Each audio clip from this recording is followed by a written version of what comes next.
Hey, this weekend I'm going to be in Adelaide on May 30 and 31. That's Friday, Saturday night. They're both almost full. Go get them. Newcastle just went on sale as well.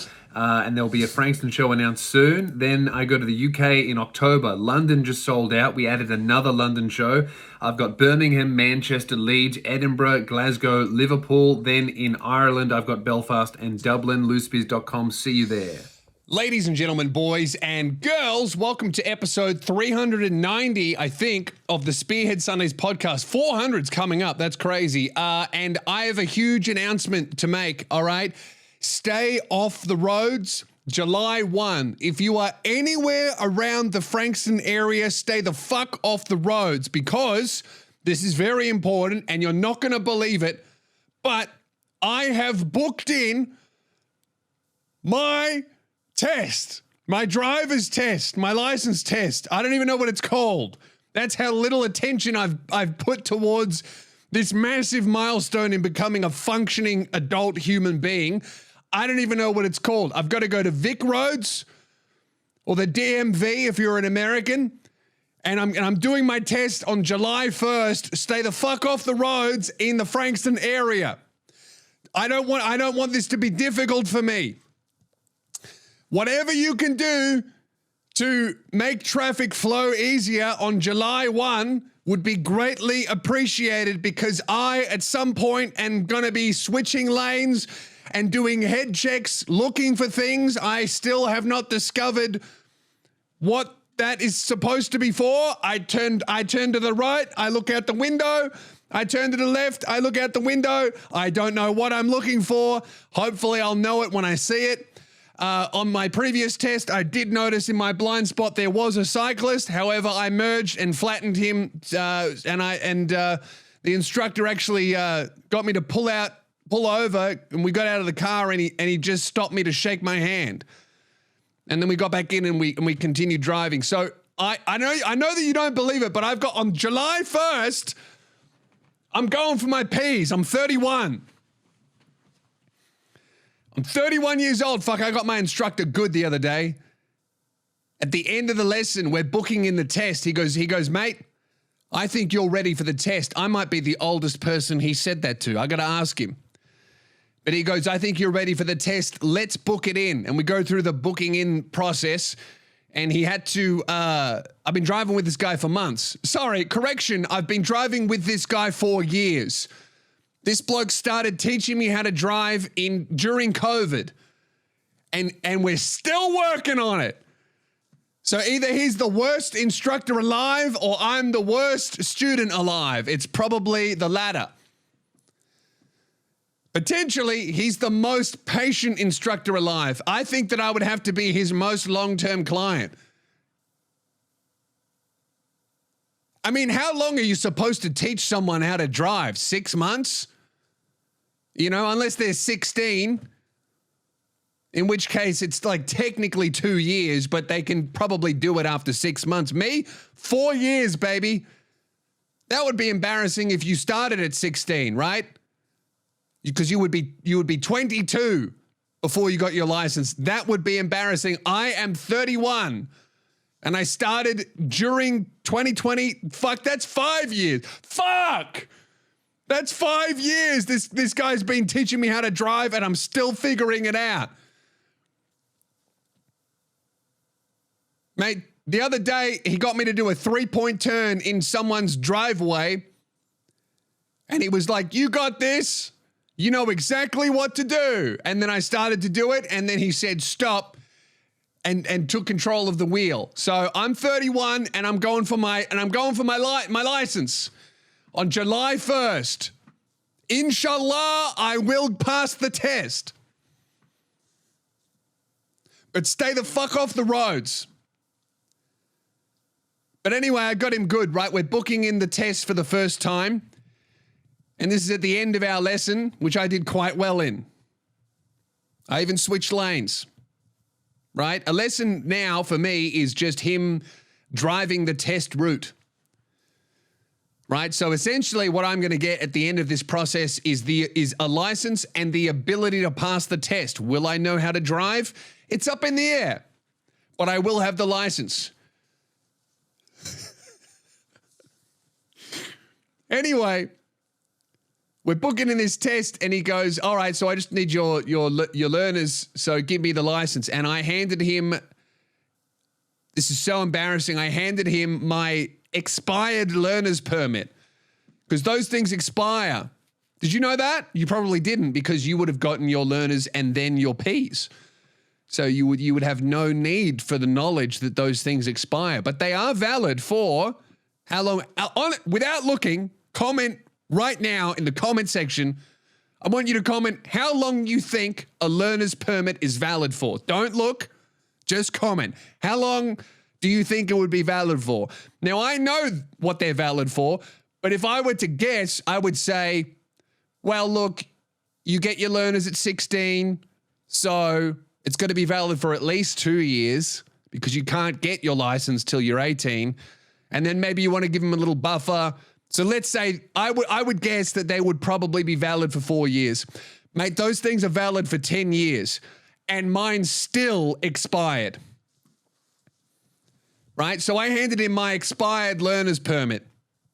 And he goes, all right, sweet. So he puts the number in and then he puts in the date and he goes, hang on, this is expired. I said, yeah, I know. And he goes, I saw him have a panic attack because we've been driving for like 6 months, 5 years. But this recent go has been consistently for about 6 months. He goes, how long have you been driving with my car with an expired learners? And I said, gotcha, mate. Here's my actual one. And he did not find it funny at all. But it tickled me. And honestly, that's a huge reason why I do what I do. Because, I mean, that's why I'm doing a solo podcast. Because you have a guest on, every now and then you say something, they don't find it very funny. Everything I say here is funny to me. And whether or not you laugh is kind of out of my control and also not really my concern. Because I'm here to amuse myself and you're welcome to listen to it. And even more welcome to give me a couple bucks a month on Patreon to get even more of it. But if you laugh, that's none of my business. I hope that you do, but if you don't, I laughed. So, you know, my purpose is fulfilled. So anyway, I'm nervous. I don't know if I am going to pass because I'm thinking positive. But here's why I think I'm going to pass, all right? Because the instructor doing the test is going to take one look at me and one look at my learner's permit, and they're going to see my date of birth. And then they're going to talk to me, and I'm going to speak to them with not only perfect English, but I was born here Australian accent.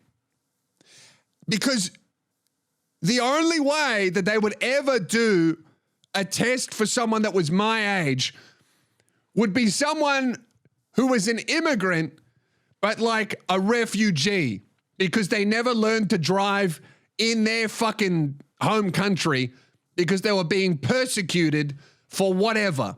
So they had to flee to Australia, and they genuinely had to learn how to drive because from the age of 0 to 35, there was no electricity, but a lot of violence. All right, so I'm hoping that they'll take one look at me, see my age, my gray hair, hear my Australian accent, and go, oh, this guy's not even a refugee. He's just a fucking moron. And hopefully they'll show mercy on me and be like, look, this guy needs his license even more than the refugee does, because at least the refugee has their affairs in order, right? Half the reason why I haven't got my license is because I can't fill out a fucking form on a website without having conniptions. You know? Like a refugee, if they came here legitimately, they had to fill out a lot of forms and go through a lot of paperwork. So I'm going to be real with you. If I was being persecuted in my home country, right, for being Australian, for some maybe the Taliban hates Australians. If I was being persecuted in my home country, and I was under threat of death, if I could escape that persecution and move to the free world, and greatly improve my life, my circumstances, and save the life of my wife and children, if that were an option for me, but I had to fill out a form, I would die. I would die because I don't want to fill out a form. I don't want to do that. I don't want to fill out a form. I don't want to do a phone call where we fill out a form together. I don't want to visit a website and sign something and think at all. I don't want to do those things. I would rather die. Did you know that on YouTube, since I left my network because they were robbing me, right? My YouTube network was stealing my money and not giving it to me. I could have left that network months before then, but I had to fill out paperwork, so I didn't do it. I was like, I'd rather be robbed. Then they released me. I think they went bankrupt or something. I don't even know what happened. They released me. Now I have no YouTube network. I get paid directly from YouTube. But because YouTube is an American business and I'm Australian, I have to fill out one tax form so that I don't get taxed by the United States government. And if I don't fill out that form, I will get taxed 30% on every single dollar that I earn on YouTube, and it will go to a country that I do not live in so that I can pay for missiles that are landing on children in Gaza, not once, but twice, because I pay tax in Australia also. I have been getting taxed 30% by YouTube for like 8 months because I don't want to fill out a form. Spotify just introduced monetization. I haven't gotten $1 because I got to fill out a form. There is something wrong with me. The other day, I had to go to the doctor for some fucking, what was it? I was doing a sleep study. I had to have a sleepover at the hospital. I've got electrodes connected to my body and I've got a thing up my nose and around my mouth and on my heartbeat and the nurse came in and lubed up her hand and gave me a hand job, which I then found out was actually medical malpractice, wasn't part of the procedure. But I enjoyed it, and also I don't want to sue the hospital because I'd have to fill out a form. And I had glue in my hair and all this shit, and I had to sleep in the hospital. And I completely forgot about this. I got to tell you about this story, and then we'll talk about forms. I should have. This is why if I don't write something down, I will forget it. I'm like Joe Biden, huh? No, not that Joe Biden. Fuck, I love telling a joke that one person listening to this will understand. Anyway, I did a sleep study. I can't believe I forgot about this. So I did a sleep study, yeah, because I had my surgeries, and this is this is like the last piece of the puzzle that will show the surgeon how much the surgery has improved, and will also kind of tell me if I also need to get my nose done, because I think I need to get my fucking nose done as well. I will never defeat the plastic surgery allegations if I come out of this with a new nose. I need to fix my nose, but I want them to do. You know what I want them to do to my nose? I want them to do. I want to do like a resto mod. Is that what that's called? You know where they take like a classic car and they put a new engine in it and seatbelts and airbags so that if you crash, the steering column doesn't pierce your rib cage. But you can't tell that they've restored it and made it function better at all, because from the outside, it's like the classic. They don't touch the outside. They just fucking, soup up the inside. I want the doctor to do that to my nose because I like my nose. And my nose already changed shape heaps from the jaw surgery somehow. It used to slope down. It was a lot more hooked than it was. Now it's straight. I don't know why. They didn't touch it, but it just moved with the rest of my face. So I like my nose, and I like my nose how it was before, but I think I'm going to have to get an open rhinoplasty. I want them to put it back exactly how they found it. You know, like with a historic building, like a building that used to be a bank, but now it's apartments, but you can't tell from the outside because it looks so fucking old. I want them to do that to my nose. I just want it to work. But anyway, I'm getting sidetracked from my story. I'm doing this sleep study, and a sleep study is you go into the hospital and they hook you up with sensors and electrodes and a thing on your finger and you get a hand job from the nurse. At least I think they were a nurse. Come to think of it, they weren't in nurses' clothing. They're actually dressed more like someone who escaped the psych ward. But anyway, I had a good time, so whatever. And I had to go in, cover myself in electrodes, and oh my God, this is... So how it works is you go into your room, and it's actually a house, right? It's detached from the hospital, and it's a house that they've repurposed and turned into a sleep study center. And there's like one nurse who's in mission control, and she's a night nurse. She has to stay up all night and watch everybody from the cameras, make sure everyone's all right, make sure no one has any emergencies during sleep. And she hooks you up and makes sure the equipment is working. So she hooks me up. She puts all the electrodes on me. I have to change out of my clothes and get into my sleep clothes. And then she hooks me up to everything. And then she calls me on the phone from the other room to check if the sensors are working. And it was crazy, man. She goes, all right, close your eyes. And I close my eyes. She goes, yep, I can see that. She gets me to look left. She goes, yes, I can tell that you've looked left. This is my eyes are closed. I look right. She can tell I look up, all this kind of stuff. And then she gets me to wiggle my toes, and she can see that on the sensor somehow, move my fingers, do a bunch of breathing, hold my breath. She can tell everything that's going on in my body when it's happening, which is really embarrassing because I'm fairly certain I had a wet dream that night. And I'm hoping to God that does not show up in my records. You know, Lewis's breathing was good. He didn't stop breathing, which is a great improvement from the first sleep study he did where he stopped breathing 47 times an hour. His heart rate was normal.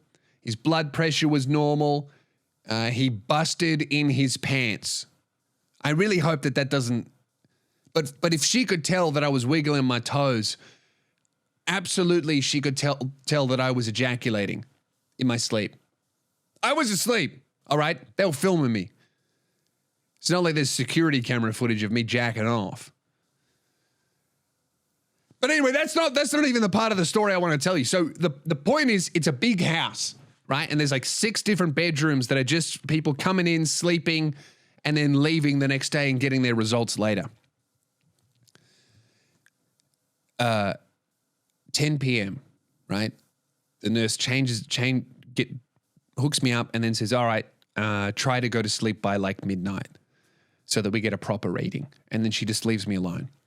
And I'm just reading, and then it hits like 11. And I'm like, all right, I'm going to turn all the lights off and go to sleep. But I need a wee. So I go to leave my bedroom, and I open up the door to my bedroom, and I know, because the nurse told me where it was. She said, your bathroom is here. So you just leave the bedroom, turn left, and that's your bathroom. I get up out of bed. I open up the door of my bedroom. I take one step out. I take one step left. And right in front of me is an 80-year-old woman shitting with the door open. Pants down. Tits out.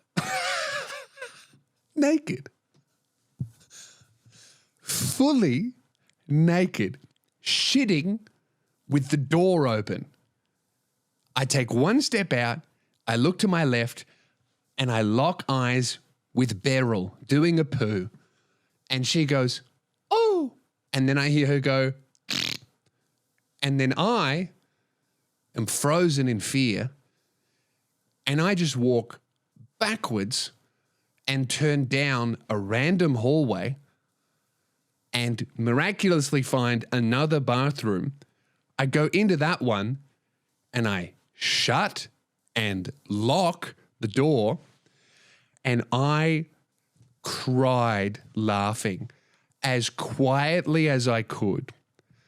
I was just dying with laughter. And then I did a wee, and then I just stayed in that bathroom for 10 minutes to give that old lady time to go back to bed, because I did not want to see that woman again. I don't know what the fuck she was thinking. I don't know if she thought that she was the only one there, because it was like, it's a house that they had converted. It was just a multi-bedroom house, so it didn't look like a hospital.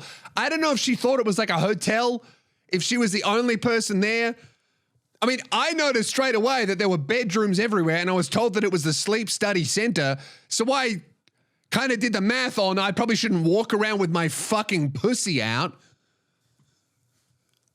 This woman, I don't know if she, look, bless her, maybe she thought if she shut the door, she would die in there and nobody would notice. But if there was any time that an 80-year-old woman could safely poo in peace, it would be while she's hooked up to 1 billion electrodes that can detect if she was coming in her sleep. Dude, I didn't know. I was crying, laughing. And then I realized that the fucking nurse could probably see all of this happen because there's cameras everywhere. So the nurse has probably watched all of this happen and is now listening to me with her headphones on, laughing in the bathroom silently, and then listening to Beryl poo in shame. So anyway, after like 10 minutes, I wee, and 10 minutes of laughing with like holding my nose shut, so I didn't make any noise, so I didn't embarrass Beryl any further.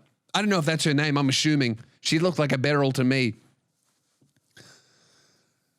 Did you know that when you hit 80, your tits touch your knees? I would assume that. Previously, I did assume that was true, but I didn't know for certain. Now I know. Thanks to Beryl. Pooing with the fucking bathroom door open with her tits out for some reason. Poor woman. Anyway, I go back in, and the last thing I want to do is see her as she's coming out of the bathroom, or see her again, or whatever. And I walk past and I get to my door, and she's still in the bathroom, but this time the door was shut, which is just so funny because she was probably waiting for me to come back to my room so that we didn't see each other again. So when I went back into my room, I made sure to shut my door real loud so she knew. And as soon as that happened, fucking 30 seconds later, I hear her bathroom door open and then quietly shut again and then shuffling. I can't believe I forgot to tell you that story. That is so funny. And then I thought, oh, well, at least we don't have to see each other again. Anyway, get up in the morning. They wake us all up at the same time. They fucking made us have breakfast together. Don't do that to Beryl. I just saw her tits and her pussy at night.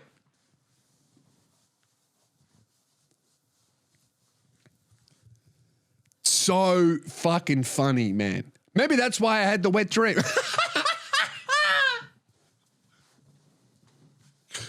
Oh my God. That's awesome.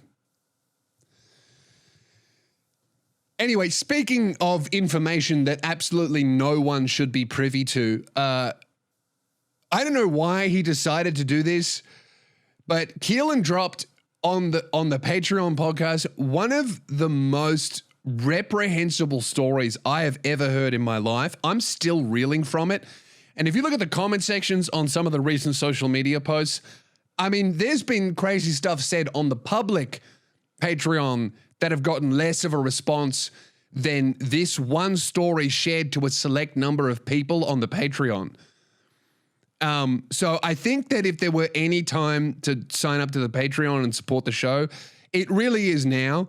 You should listen to Toaster Strudel, the episode called Toaster Strudel.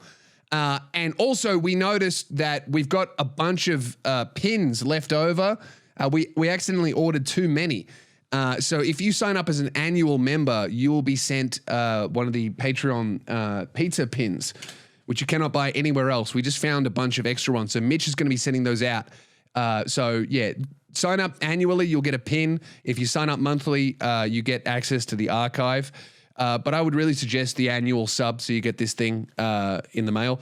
And it's cheaper and all that kind of stuff. And you don't have to worry about monthly fees. But the main thing is, I think you need to hear the episode Toaster Strudel. I've been telling several people just the story that he told, and everyone in my life can't stop asking clarifying questions that I can't answer because I'm not him.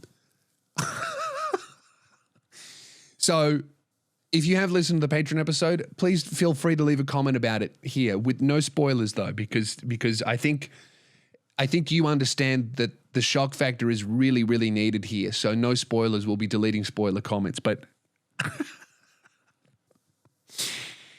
yeah, just go listen to it. Patreon.com/LouSpears.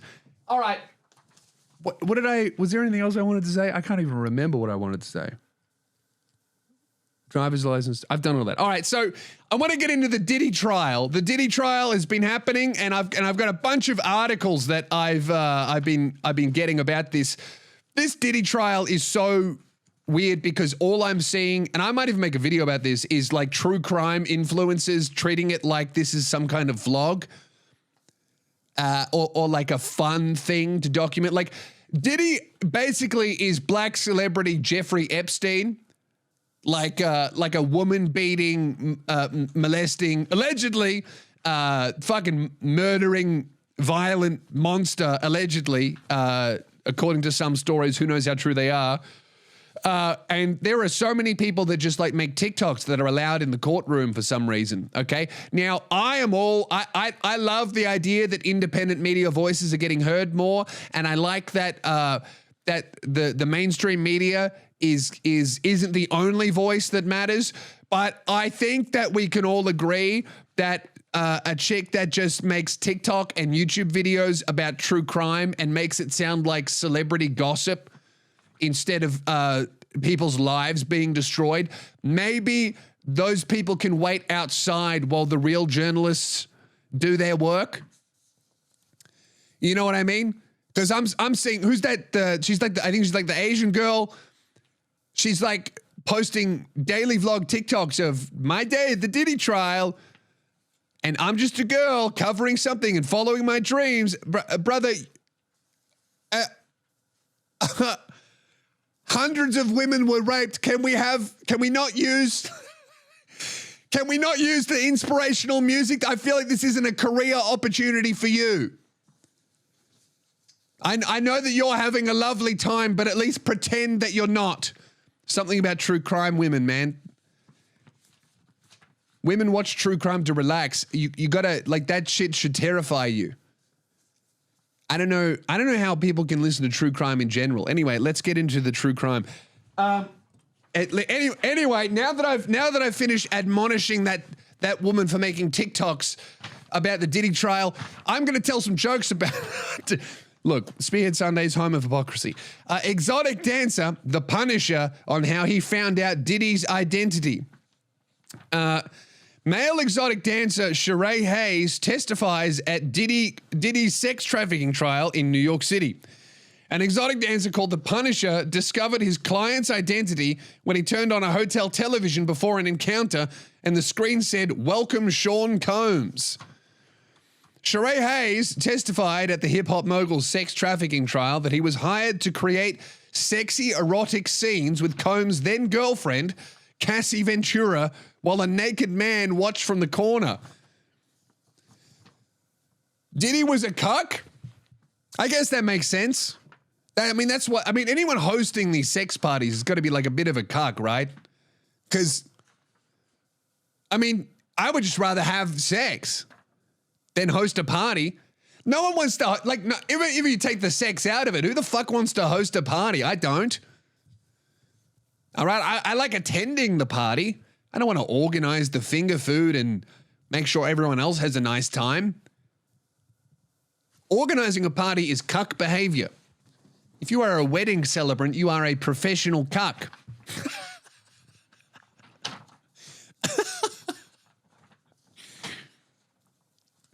He did not realize at first that the man was Combs. That changed when Mr. Hayes was waiting for his clients in a luxury hotel suite and saw his name on the television's welcome screen. Mr. Hayes testified in a New York courtroom on Tuesday about his first meeting with the couple. He was specifically told not to acknowledge the man in the room. And he said Combs wore a veil over his face. But that'd be terrifying. Imagine you show up to have sex with someone's wife and the husband is dressed like the black bride. That's so scary, man. I'm trying to have sex with someone's wife and the husband is dressed like a fucking lampshade. That's scary as fuck. I've never understood the cuck thing. I don't get it. I understand like every sexual fetish I understand because you're doing something. Do you know what I mean? Like whatever you're into, if thing feel good, great. But if you're just watching, you're just watching. Although I like watching movies. You know? I can't play an instrument, I like to listen.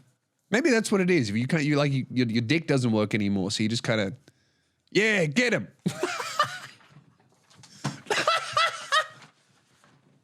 But I've never liked, I don't like watching sport. I like watching UFC. You know, which I guess is like cockfighting. Cockfighting?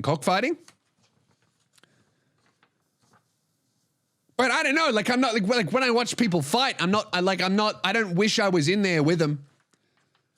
You know, because I'm like, well, that would hurt. Right? But if I was watching people fuck, I'd be like, well, that looks like that feels good. I'd like to join. That's one thing I don't understand that is like just the enjoying. I know I'm saying that from like what looks like quite a comfortable cuck chair, but I'm not in a hotel right now. A veil. Bro, that is so funny. What have these famous people been doing? This is only the type of behavior that you can even get an idea to do because you grew up in an era before social media and mobile phones.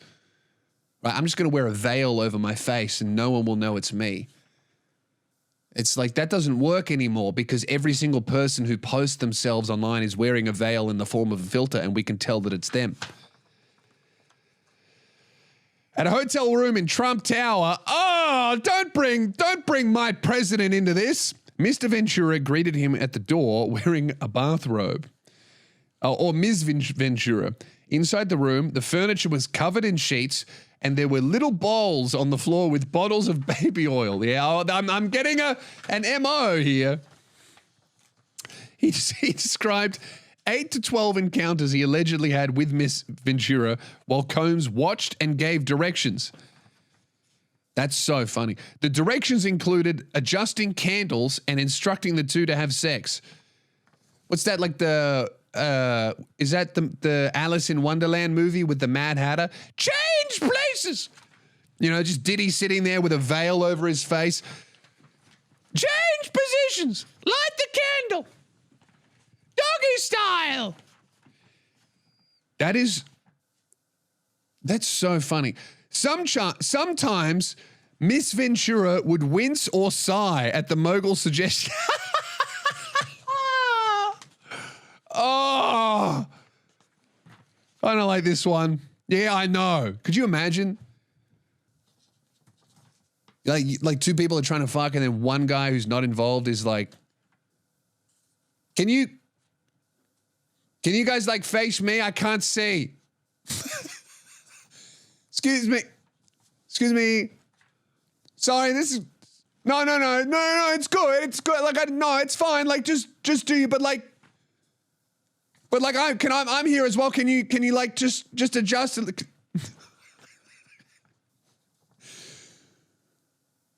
Other times she would look to Mr. Combs for consent for certain activities.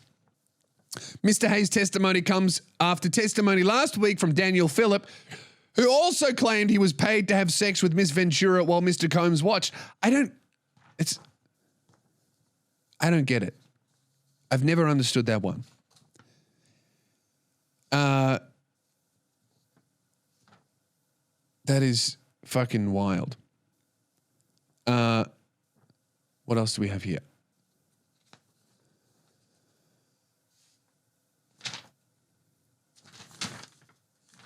Oh, we got one more page here. And it also says that Mr. Combs would yell if he was upset with how things were going. He would get upset and yell. No, not like that. No, don't fucking like that. I would blow up if I was hired to do a job and the guy was like, no, not like that. Do it like, why don't you fuck her then? Huh? You hired me. I'm a professional. All right, if you're so concerned with how she should be fucked, why don't you fuck her? Why don't you fuck her and then you film it and then you can watch it and you can see exactly how you like it, huh? I'm here. You hired me for a reason. I'm a professional. Don't talk to me like that. Show me some respect. I'm an artist. I care about this shit. She's having a nice time. You sit there and watch.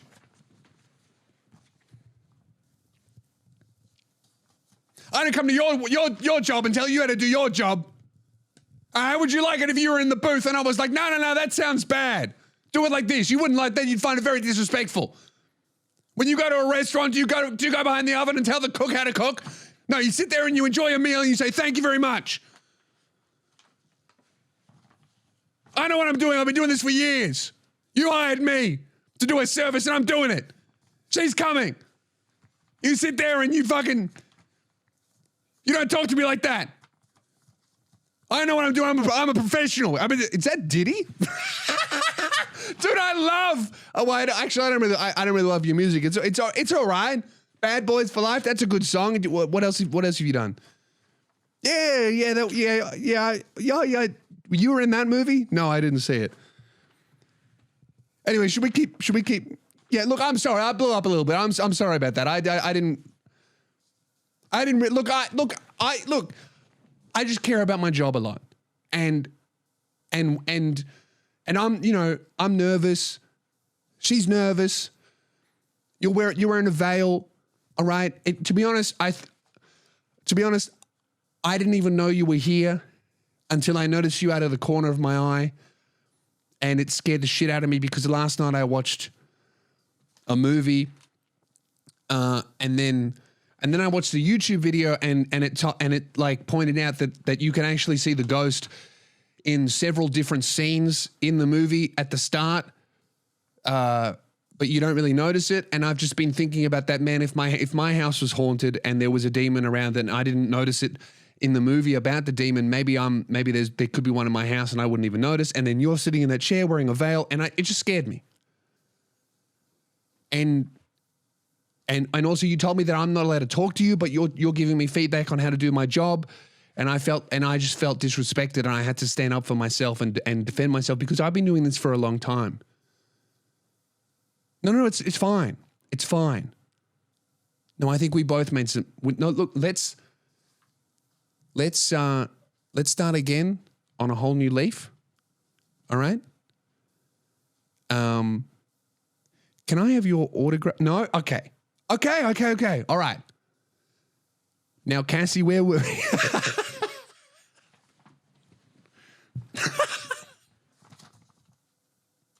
I just don't understand. I feel like the closest I can get to understanding the cuck thing is like, it's like sympathizing with like, oh, wouldn't this be a naughty idea? But then doing it, I couldn't imagine not being fucking like flooded with regret and like half an inch into penetration, I would just go, oh no. Oh, this was just an idea. We shouldn't have done it for real. Oh no. You know? Or even like maybe you're into it for 5 minutes and then 20 minutes goes by and you're like, you guys, I busted a little bit ago. You guys still, you still, all right. You're still going.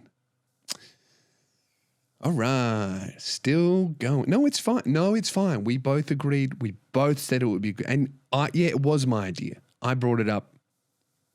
Yeah. But then even after that, imagine like 2 months later, you're doing the dishes and you just get flashbang. Ding! Akira! Ah! It slipped out and she put it back in. Fuck!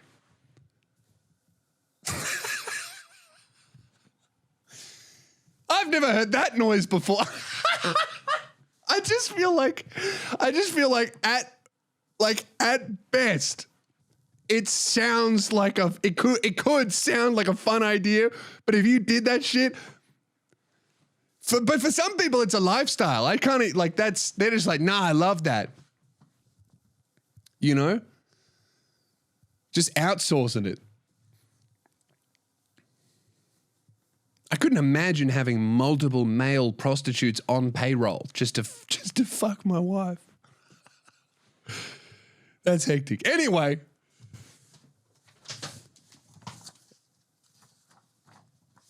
this other one is like, it seems like every day there is an insane thing that comes out about the Diddy trial.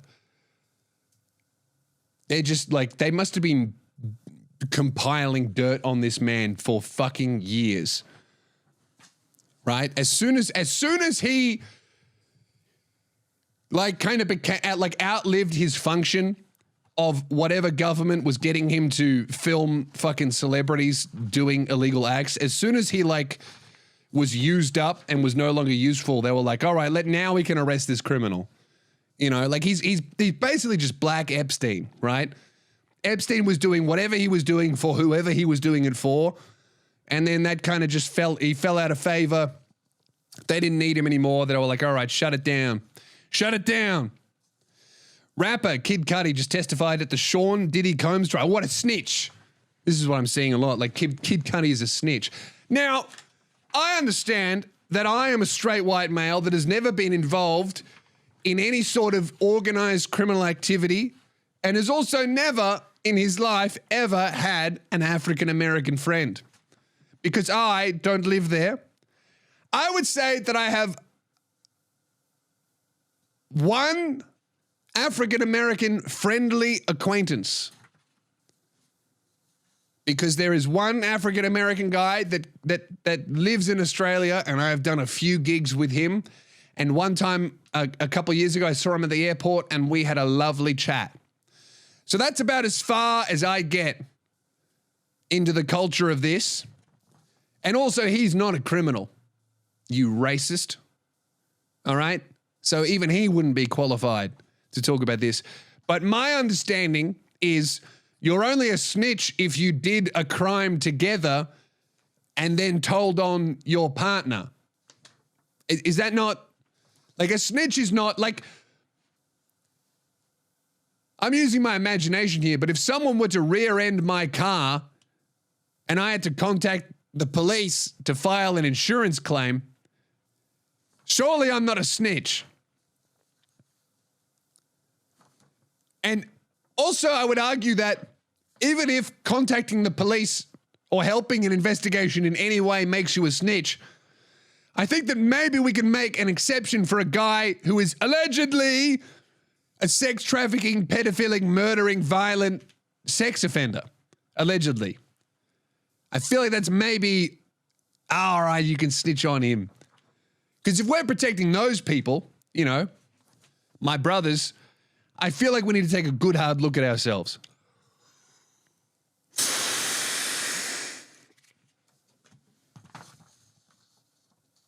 Sorry, I was just hitting my Diddy pack.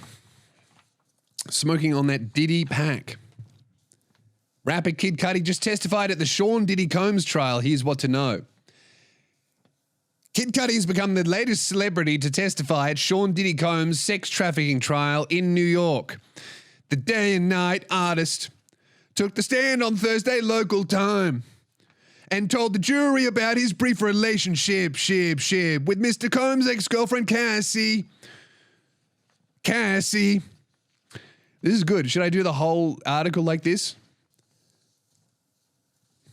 Testifying as a prosecution witness, Mr. Cudi said early one morning in December 2011 as Miss Ventura.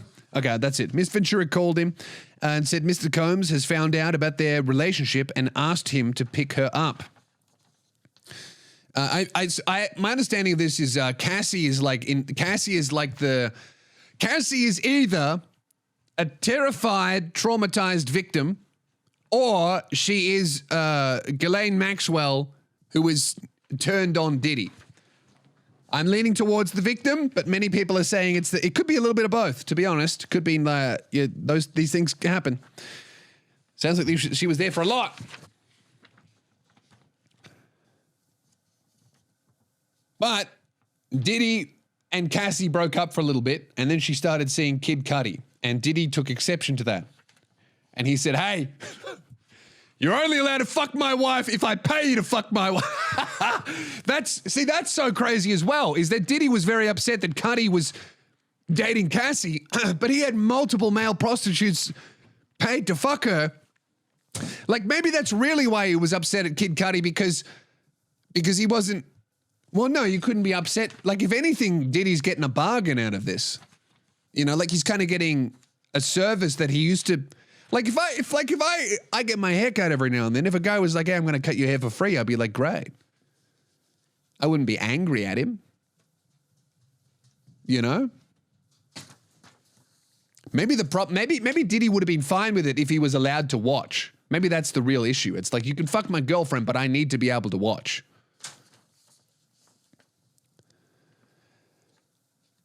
He said Miss Ventura sounded nervous and scared and warned him she had given Mr. Combs his Hollywood Hills address. What a snitch. Mr. Cudi said he took Miss Ventura to a Hollywood hotel to get away from Mr. Combs, who was seething at their relationship. While there, Cudi said he got a call from Mr. Combs' assistant, Capricorn Clark. That's a terrifying name. Capricorn Clark? I mean, that's the name of a supervillain, right? That's an evil genius in a Superman comic. Capricorn Clark. If I got a call, hello, this is Capricorn Clark, I'd hang up straight away. I'd be like, this guy couldn't possibly say anything that isn't evil. But I haven't read this. I'm just judging him harshly by his name. Maybe he had something kind to say over the phone. Capricorn Clark told him Mr. Combs and an affiliate were in Cudi's house. Oh, no. Cudi said he called Mr. Combs while driving home and asked while he was in his house, to which Mr. Combs calmly replied, I want to talk to you. But Mr. Combs and his associates were not there when he arrived. Instead, he found someone had opened Christmas presents he brought for his family and locked his dog in a bathroom. A few weeks later, Cudi testified his Porsche convertible was damaged by fire while parked in his driveway. That is scary, dude. That is very, very, very scary.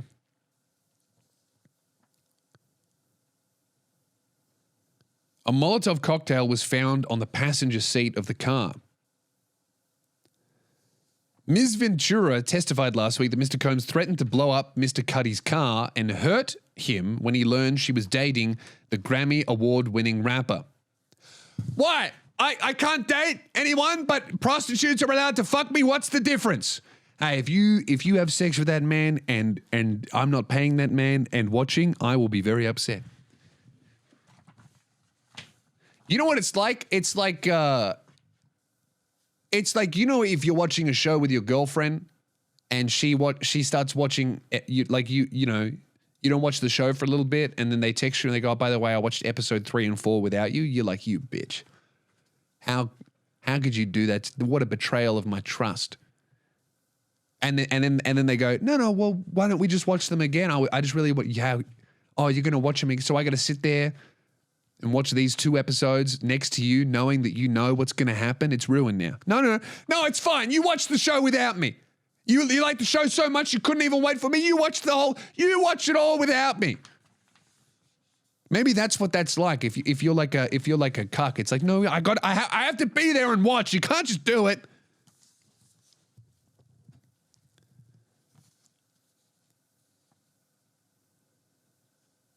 He said, so Cudi told jurors that Mr. Combs had denied any involvement in the car fire when they met at a Los Angeles hotel the next day to try and smooth things over. What's with people meeting in hotels?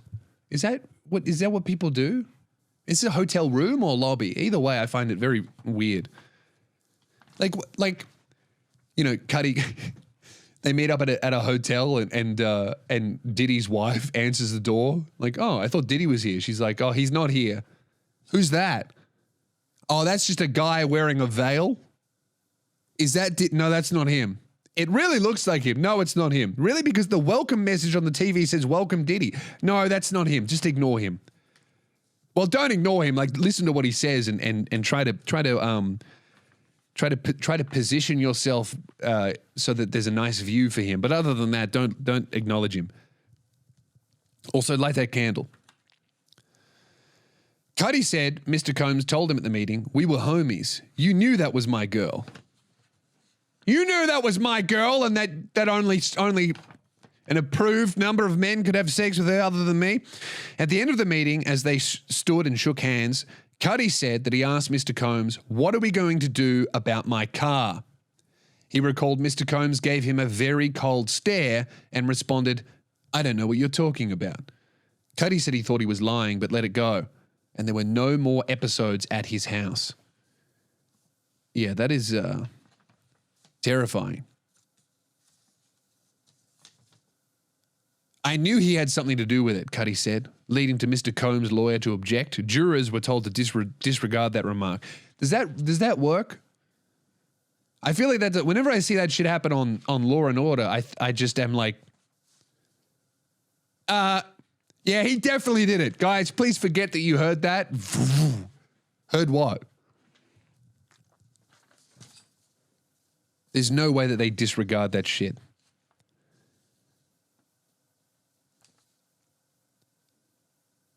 All right. How did Combs' lawyer respond? Could you imagine being Diddy's lawyer? I don't know how you would do that.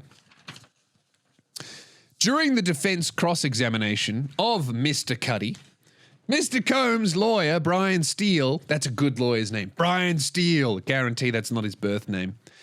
Brian Steele painted Miss Ventura as the villain in her relationships with both men. Yeah, classic. Objection, Your Honor, she's a whore. He suggested that she had played both Cudi and Mr. Combs and had been living a double life. I don't know how she had the time or her pussy had time to recover if she was having sex with Diddy and a bunch of Diddy's male prostitutes and Cudi. That sounds exhausting. Well, I guess she wasn't having sex with Diddy at all, but he was watching. Cudi testified that when he started dating Miss Ventura, she led him to believe she and Mr. Combs had broken up. In reality, Miss Ventura testified earlier she was still seeing Mr. Combs for freak-offs after using a burner phone to contact Cudi and keep their relationship a secret from Mr. Combs. Ms. Ventura was living 2 different lives. Is that true? Yes, Cudi replied. So, I mean, what does this have to do with whether or not Diddy was sex trafficking women? Oh, I guess it's like they're trying to figure out if this Cassie girl is a victim or also a perpetrator or a liar, I suppose. Cudi said he was in love with Miss Ventura and was upset to learn she later decided to go back to Mr. Combs. While under cross-examination, Cudi acknowledged he had left his door unlocked on the day he says Mr. Combs entered his home. That is so funny. Why the fuck would you leave your door open if you lived in America? That's wild. Although I do that sometimes and I live in Frankston, so sometimes you do be forgetting to lock the door. Anyway, that's enough of that. All right. This is going to be going on for fucking months and months and months. Just the most horrific news you've ever heard in your life about Diddy and all your favorite celebrities. God, there's got to be some people that are sweating so much, freaking out about those freak-off parties. I always thought it was weird, even before there was even a hint of like an allegation thing. Whenever you see like a dude in a mansion standing on a balcony being like, welcome to the party, someone's fucking his wife. And he orchestrated that. All right. One thing I've started doing, and you should do this, by the way. This is a really fun hobby of mine that I've just started doing. I really recommend it. It's so fun, right? Where's my phone? Okay. So one thing I've started doing, speaking of cancelled people, is that whenever someone gets cancelled for like a reason that is just like they've objectively done the wrong thing, right? What I like to do is I like to go into their comment section and just start forgiving them on behalf of everybody else in the comments. And it makes people so upset, right? I'm not talking about, violent or sex stuff. I'm talking about if someone like the latest person I've been doing this to is Hawk Tour Girl, right? What the fuck is her name? Hawk Tour Girl. What's her name? Is her name Haley? Oh my God, I don't want to watch the fucking... Anyway, the point is, I have been going into her comment section after she scammed millions of dollars out of people, and I've just been on dozens of her posts saying that we all forgive you, and it makes people so upset. It is absolutely fucking hilarious. You got to do this. Man, where are they? Tags and mentions. I have, oh yeah, this is great. I'm still getting comments every day, okay? What's her name? Haley Welch, that's right. So she scammed her fans out of millions of dollars, and now she's talking about it, right? So I am commenting on every post, stuff like we forgive you, right? Her most recent post. Haley, everyone watching is so proud of you, and we all forgive you. Myself and the rest of the world is excited to see what you do next. And it has hundreds of replies. And I've been doing this on all of our posts, just going, we love you, Haley, we forgive you. Something about talking on behalf of somebody else makes people so upset. I'm getting so much vitriol. It's really brightening my day. Every now and then I get a comment and I just think to myself, I upset someone so much that they took time out of their day to write a paragraph telling everybody else, no, I don't forgive her. No, don't talk on behalf of I actually think she's a bad person. I don't forgive her. Who the fuck has time to do this shit? What a waste of everyone's life. Like I look at the hundreds of comments that are responding to me, and I feel a sense of joy. I think like I've collectively wasted like days of life on. Could you imagine seeing something like that and getting so upset you write a reply? You have been awarded this trophy for being king of all simps. She's not going to shag you, Lewis. Speak for yourself. Don't speak for other people. So hilarious. Speak for yourself, champ. Delete this. And then just like some people have literally written paragraphs. Speak for yourself, you soul-selling cuck. What am I, Diddy? No, we don't. I think it's hilarious that the dudes who fell for some cheesy-ass line lost money. We do not forgive her.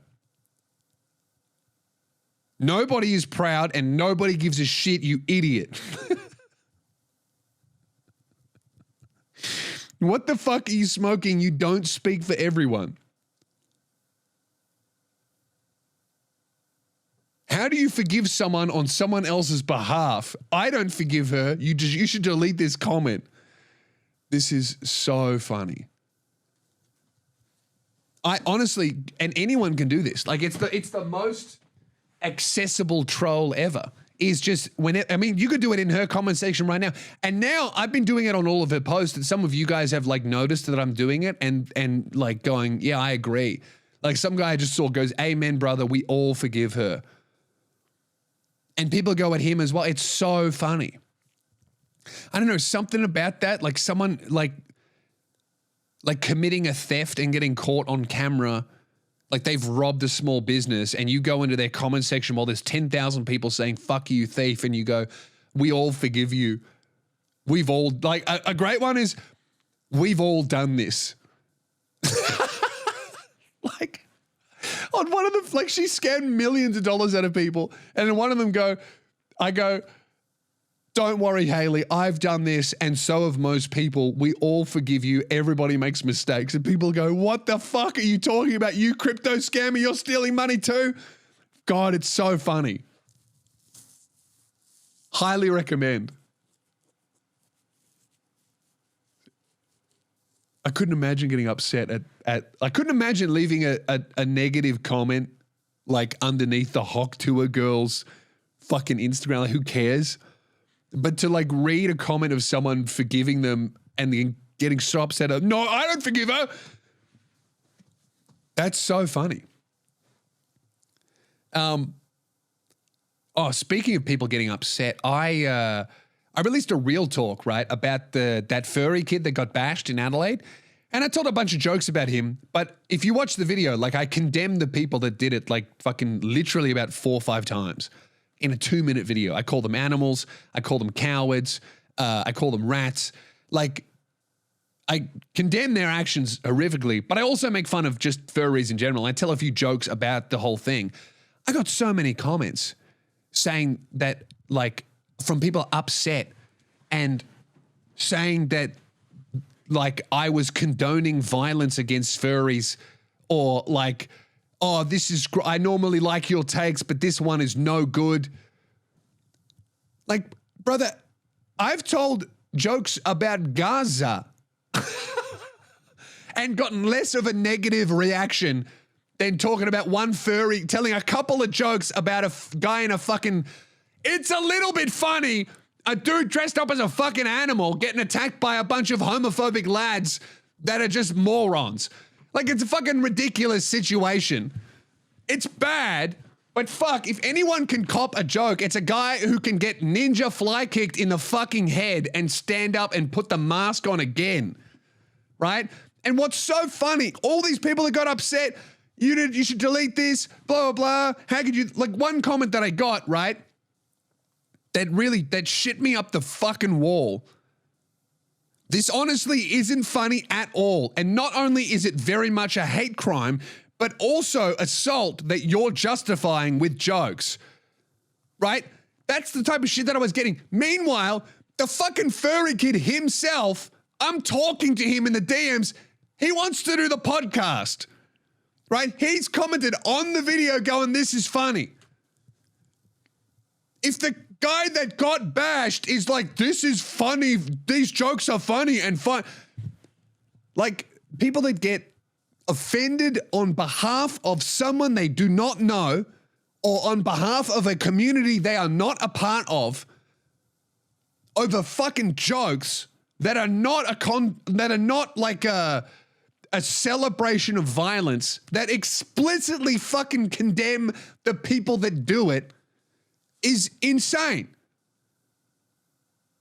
Jokes are not violence. I fucking hate this idea of, and it all started with this punching down bullshit. Like you can't punch down, you can only punch up. My brother in Christ, jokes are not violent. There is no punching up. There is no punching down. Jokes are not punching. Equating humor with violence is, I think, one of the more damaging rhetorics around fucking humor that there is, right? If I tell a joke about a community that I'm not a part of, gay people, Indian people, Muslim people, women, I don't hate them. In fact, when I write a joke about something, anything, I've gone out of my way to try and understand that person, that interest, that activity, right? The best jokes that I write are things that I intimately understand, right? That's why a lot of my jokes are stories about things that I did, because I understand them, right? Most jokes that I make are about things or topics that I like, because I understand them, right? When I make fun of Warhammer being an autistic hobby, it's because I'm fucking autistic and I engage with the hobby, and half the people that do it are retarded like me. I don't hate them. I love them.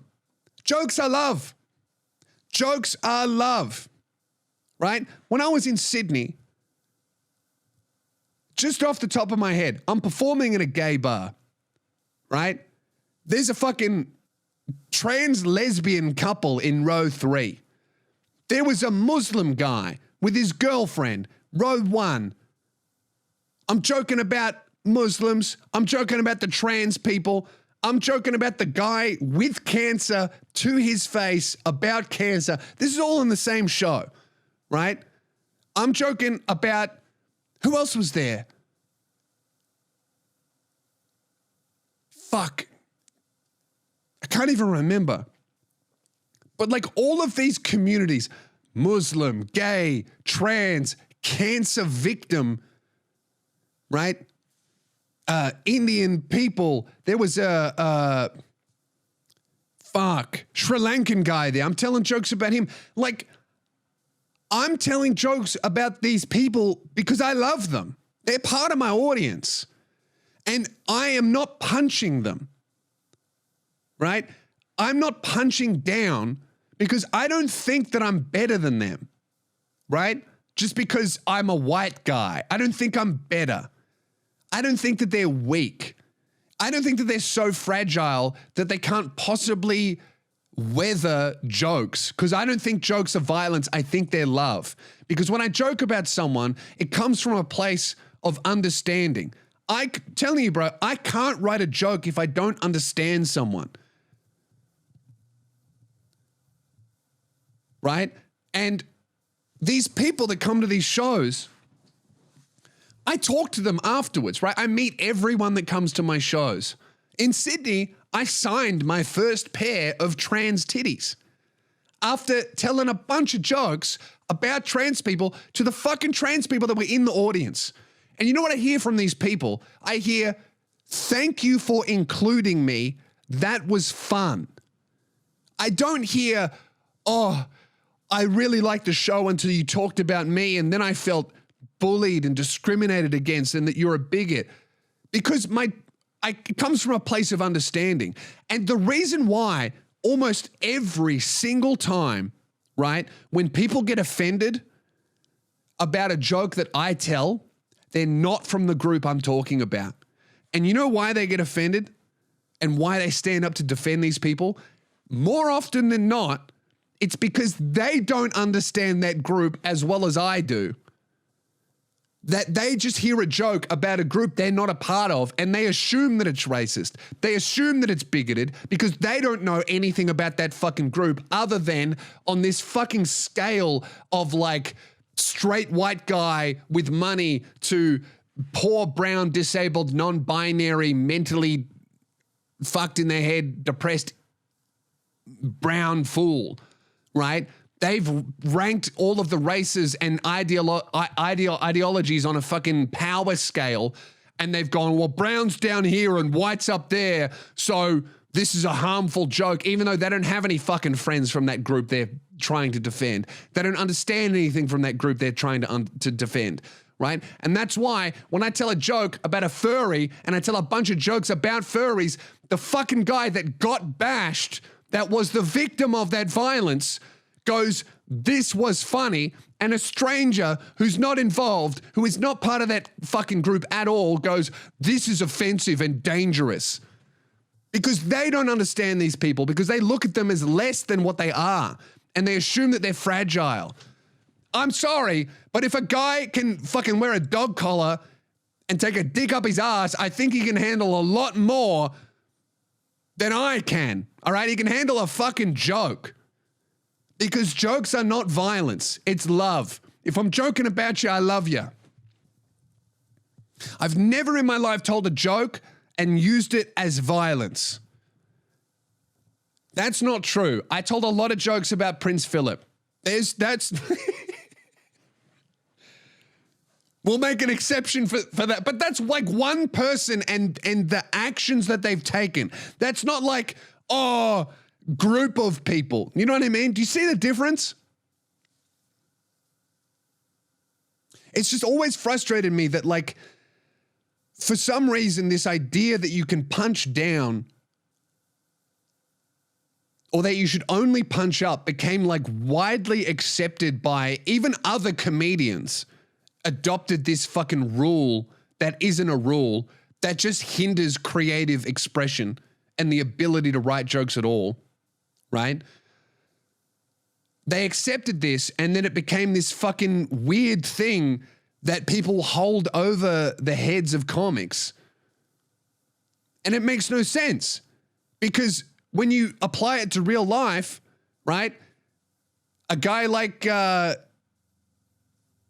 the more successful and rich and famous you become, now you can't joke about anyone other than you and what's going on in your own head, thus making you a shit comedian that's unrelatable. You have to joke about other people.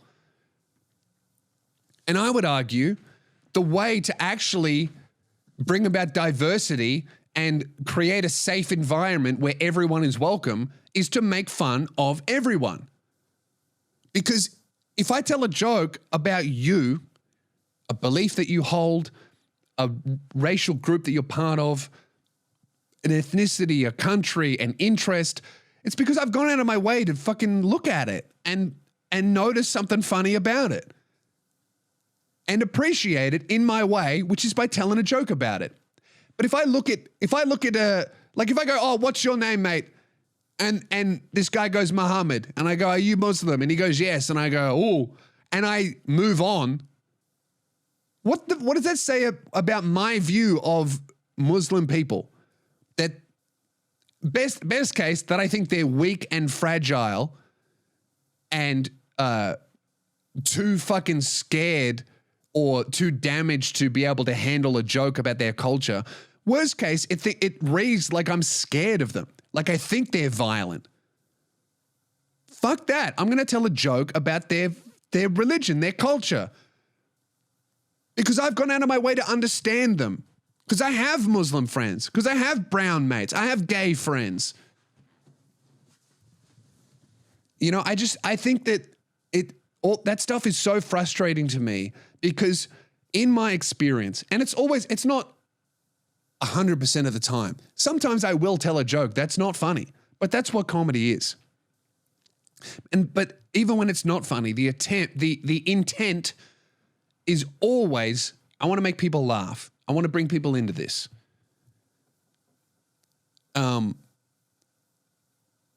But almost every single time I've joked about a group or a type of person, the people that like it the most are that group or type of person. You know? I told jokes about this fucking furry kid getting bashed. The kid himself is in my DMs. We're trying to organize a podcast. Right? I've hooked him up with tickets to my show. You know, if I hated him, the jokes would have been mean. They wouldn't be jokes. I would be celebrating the fact that he got bashed. I certainly wouldn't be inviting him to my fucking show or speaking with him. I'd be like, ew, yuck, get away from me. You know, I tell jokes about furries because I love furries. I love everybody. And I don't think that just because you're Indian, you're weak and can't take a joke, or that the only people strong enough to handle a joke are big, strong, straight white men because they're better than everybody else. I think that's exclusionary and infantilizing. And it's not what my audience wants as well. Like, that's the number one thing that I hear, right? I remember in Perth, I don't even think they were fans. I don't think they even knew who I was. It was just Perth Fringe. One show in particular, the two front rows were full. It was like literally about 15 paramedics.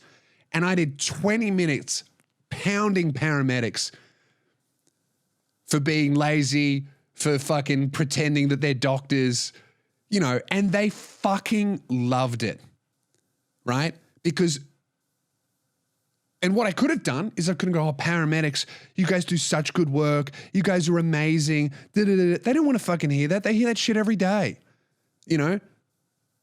Every single one of them probably watched 10 people die that week in their arms. They want to laugh about that. They don't want to be reminded how harrowing their job is. They would like to fucking laugh about the funny aspects of it. The same is true of race. The same is true of disabilities. The same is true of sickness. You know, I keep thinking about it. This guy that came to the show in Sydney with cancer, I fucking pounded the guy for ages. I'm going to post a clip of it. Afterwards, he comes up and he goes, "Thank you." Said something like, every time people hear about my thing, they get sad or they're shocked or they're scared or they don't know what to say. You made fun of me. That made me feel like everybody else. It's a welcome in, not a fuck you, go away. Jokes are not violence. I don't think there's anything like, you can't punch with a joke. It's not violence. The jokes that I tell anyway, it frustrates me because it just makes me think that people have the complete wrong idea of what a comedian standing on stage is trying to do. That said, I do think there are such thing as racist jokes. And I do think that there are jokes that are just to make people feel like shit. Because that's what a lot of, you know, you look at school bullying. Often the best bullies make everybody else laugh, but not the person it's about. But I think that's the difference, is that every time I write a joke about a community that I'm not from or a person, I mean, which, if we're being real, is just about every single comedian's jokes are about people that are not them, right? There's, you know, a good portion of every comedian is like, here's a thing that happened to me, or an idea that I had, or a dumb thing that I did. But every single one of those stories involve people that are not them, involve cultures that they're not from. And the vast majority of other jokes are about other people, right? So either you're going to throw away every single comedian and say that every person up there on stage is a bad person being mean to every single subject of a joke, or you got to kind of fucking acknowledge the reality that jokes are not violence.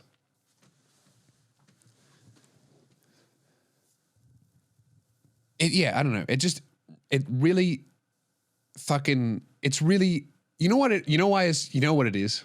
Fuck. We're coming full circle here. I'm so upset about this because all of those people that got upset at the jokes about the furry were speaking on the furry kid's behalf. And that's exactly what I'm doing in the comment section of the Hawk Tour Chicks Instagram, is I'm speaking on behalf of other people and saying the wrong thing.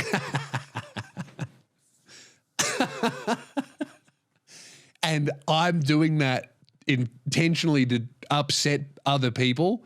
And here I am getting upset by other people talking on behalf of somebody else. My last point on this, and I think I'm going to write a Substack article about this because it's really got me thinking, and I want to like put this in writing somehow because I think I can say it If I really think about it, I think I have a really clear point. And this is maybe a little bit muddy. I don't know if this is coming across what I think, but sometimes I will every time I tell a joke, right? Even if it's about a community, like, Asian women are not a uniform type of person with the same type of beliefs, right? I can tell a joke about Asian women that a lot of them will love and some of them will not. But as long as my intention is love and that I'm coming at it from a place of understanding, if some of them don't like it, but most of them do, I'm happy, right? But when people go, oh, you can't joke about this type of person because I think that they're weak and they can't handle it, the vast majority of the time, people from that group would fucking disagree because they're normal and they interact with people who are not them all the time. Have you ever noticed that? Most people that you talk to are not you. Most people you have a laugh with or interact with or work with are not you. They're from diverse backgrounds, right? When I do my show, I don't want to get up there and be creatively limited to only joking about straight, white, Australian, kind of on the spectrum males, right? People exactly like me. Because you know what's going to happen if I only do that? That's what my shows are going to look like. Because that's the only type of fucking humor that will be relatable. Or that's the only group that will find what I'm talking about relatable, right? Like, that's the fucking irony of this shit, is if you tell comedians they can only joke about types of people whose backgrounds match theirs, all of a sudden, their entire audience is just going to be fucking segregated by race, ethnicity, and religion, right? I don't want just people who look like me at my shows. Of course I want them to come, but I don't want that to be the only type of person that comes to the show. I want women, I want gay people, I want furries, I want Muslim people, I want Christians, I want Jews, I want Hindus, I want fucking everybody to come to the show and come together and laugh at everyone in the room in a loving way. Because when I tell a joke about you, it's because I love you. And it's my attempt at understanding you. It's never my intent to make someone feel like shit. So when people who aren't from, this is what I'm trying to, this is what it is, right? It's never my intention to make someone from a group feel like shit when I joke about them. And that's why it pisses me off so much when someone who is not from the group that I'm making fun of speaks on behalf of them and says that group of paraplegic Islamic people you're joking about would be very upset by this. That is wrong. Like, you're now twisting my intention and speaking for a group you're not a part of to create this false narrative that I hate them and want them to feel like shit. When really, a lot of the time, my jokes come from engaging with communities that I'm not a part of. Because I love them and I love people and I want to understand people and I want to bring them into this thing that we're building. And what we're building is a group of people that can laugh at themselves and the world and each other in a way that brings us all together. I love looking out in my audience and seeing people that don't look anything like each other, next to each other, laughing at the other person. That's beautiful. That heals the world. I think, anyway. If I'm joking about you, it's because I love you. All right, what else do I have here? This is so good. All right, this is going to be my next thing. This is the real reason why I went on F-Boy Island. Right, it was my practice run. Okay, my practice run with reality TV, because what I really want to get on is this. The DHS is considering an immigration-based reality show. That's right. There's a producer out there, a very famous, well-connected, wealthy producer of reality TV that wants to do some sort of citizenship to the United States-based reality TV game. We've officially entered Dystopia. Let's go. I would love that. Mr. Beast can host. I've got 10,000 illegal immigrants from Guatemala who are also fleeing war-torn environments and are wanted by criminal gangs. If you can answer this question about these presidents, you will be allowed to stay in the United States. If you get it wrong, you will be delivered straight into the hands of MS-13. I'm putting a face to...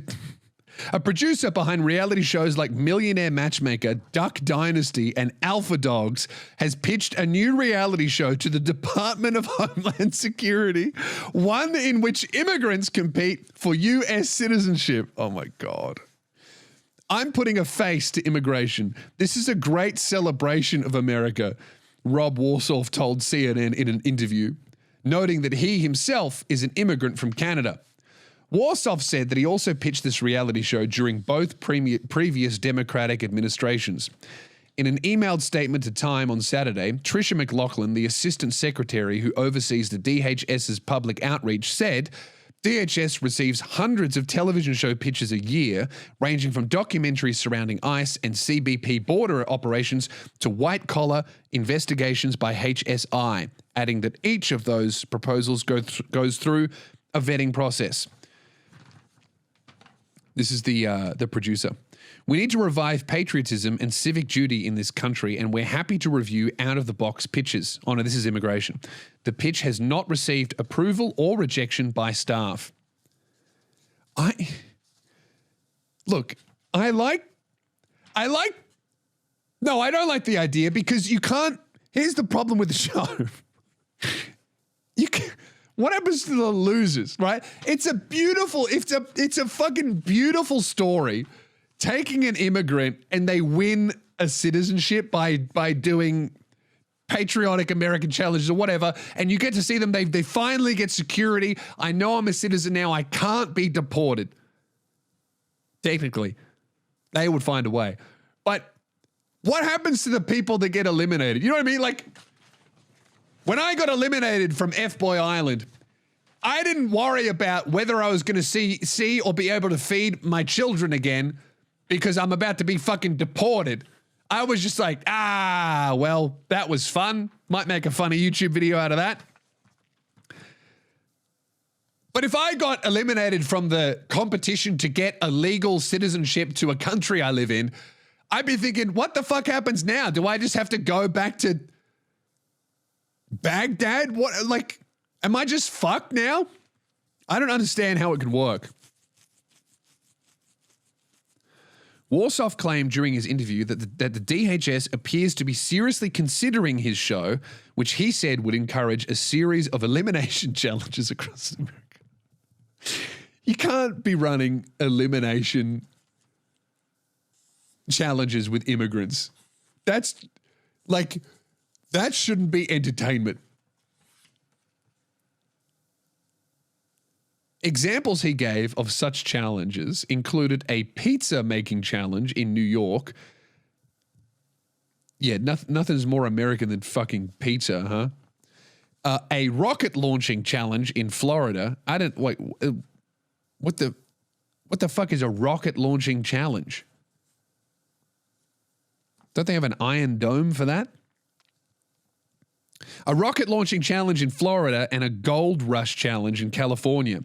Per his vision, each episode would culminate in a town hall-esque style vote, one which he said is akin to a presidential election. Yeah, good luck trying to make that not seem racist as fuck. Just a bunch of people in a town hall going, should we let this brown person stay or nah? The people of Tennessee say let's say, will get to vote on which one of our future Americans they would most like to represent the state of Tennessee. Then a winner would be granted citizenship. The show currently has the working title, The American. I just think that the problem with this concept is like everybody likes to watch someone cry on TV, right? That's obviously we like that.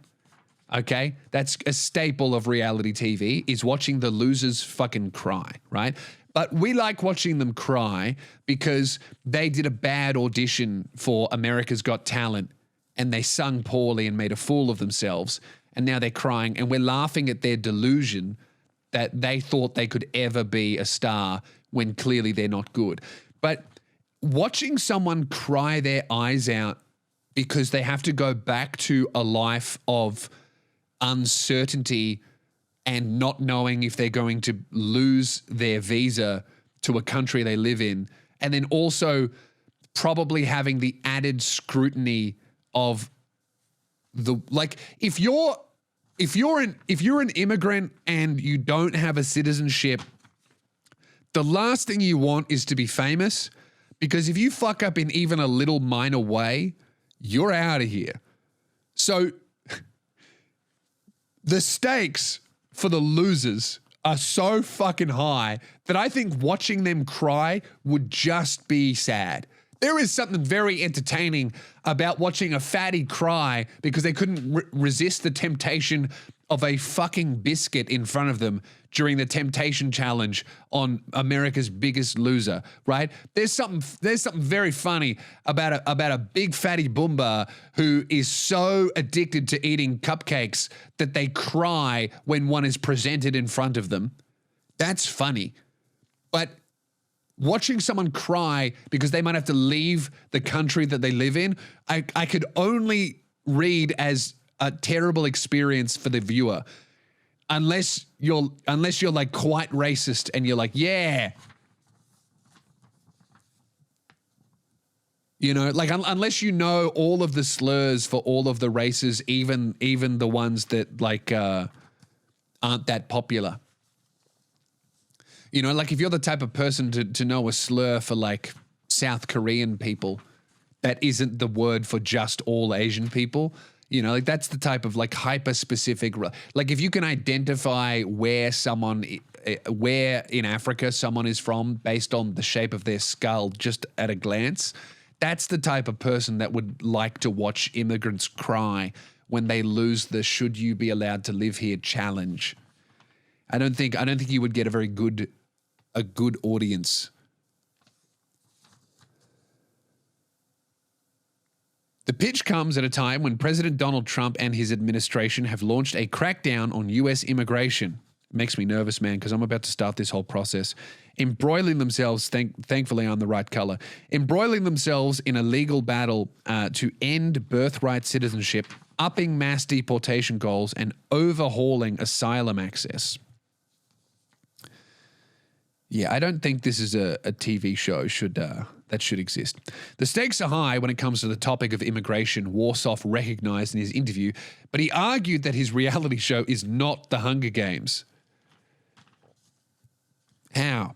It's not some mean-spirited thing that's trying to deport people. It's exactly the opposite of that. I'm very fortunate and lucky and honored to be an American, and I want everybody to understand the process.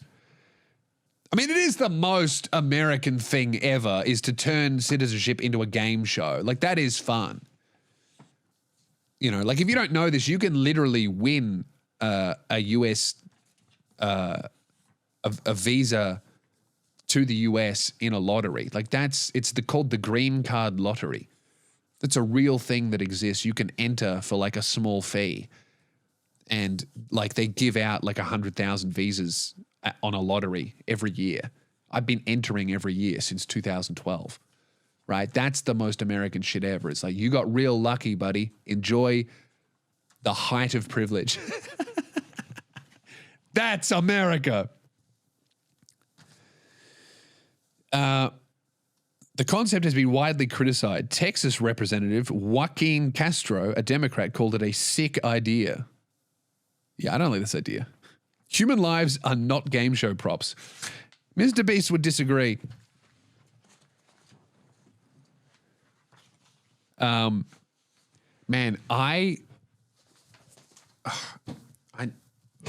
here's one thing. This month, please support the Patreon because I need to buy a new microphone arm and I really can't afford it. You know, I've been getting a lot recently, right? I've been getting a lot, okay? A lot of comments saying, hey, Lewis, what's with you only wearing one outfit?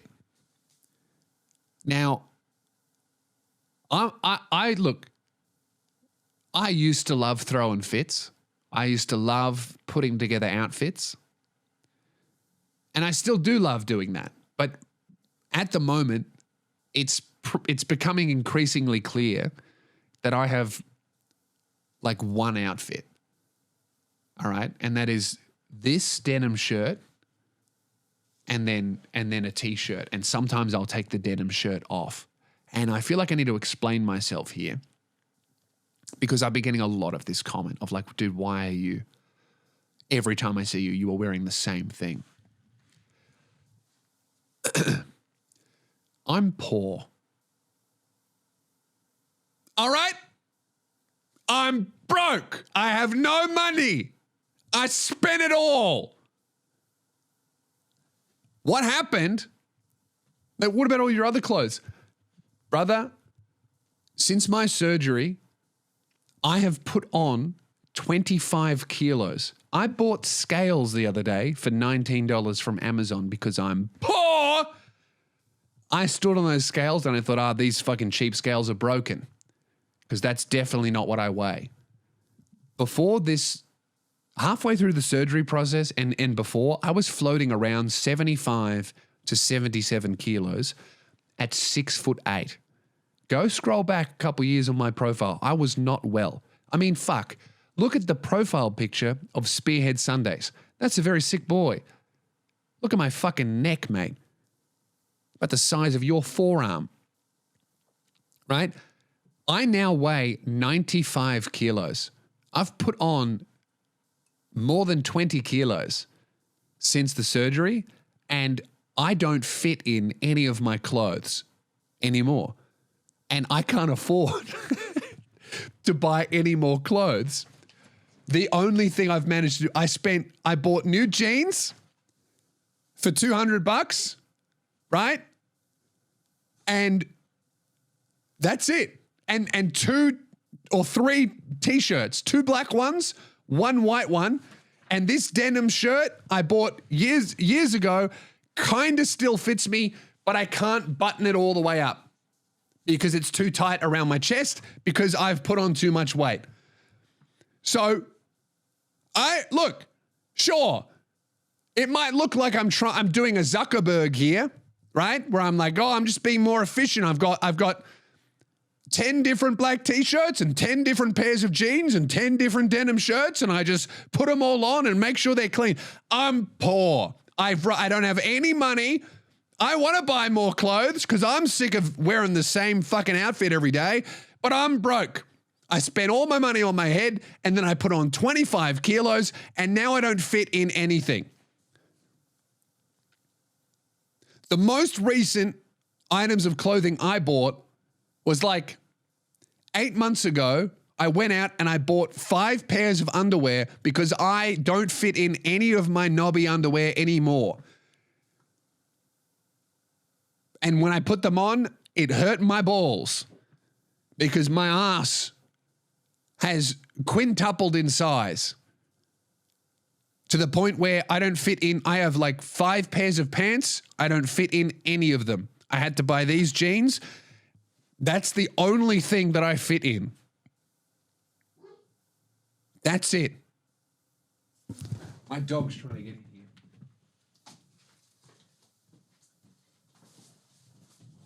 Come on. Come on, Bobby. I'm just doing the podcast. So I don't know what you want from me, but I'm sorry, okay? It might look very boring to you to see me in the same set, we're in the same fit every fucking podcast, but I can't afford to style on them. There'll be no more throwing fits, all right? Real OGs of the podcast will remember the days where I put myself on a weekly wage and I started with $200 a week. I started with $100 and that was like t-shirt money. I could buy a t-shirt whenever I wanted. And then I went up to $200 and that was jeans money. I could buy myself a pair of jeans whenever I wanted. And I eventually got myself up to $400 a week and that was jacket money. If I really wanted to, I could buy myself a jacket, right? Those days are over. I am all the way back down to not paying myself a weekly wage. Instead, I just pay most of my bills. And we're turning that ship around. I'm going to be balling soon. Give me 18 months. We're going to be balling again. The Patreon's growing. We're selling more tickets. But right now, I'm working my ass off to earn the privilege of having that minus removed from my net worth.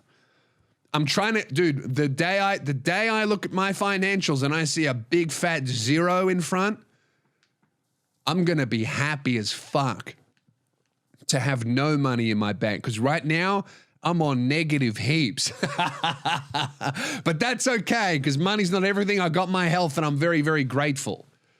And it's all worth it. But I do miss throwing fits, man. There's a lot of jackets that I used to love to wear that I don't fit in. It's a shame, but that's okay, because nothing looks as good as having a jawline feels, or whatever that saying is. I'm huge now, man. I'm 95 kilos. I couldn't believe it. 90 kilos was my goal weight.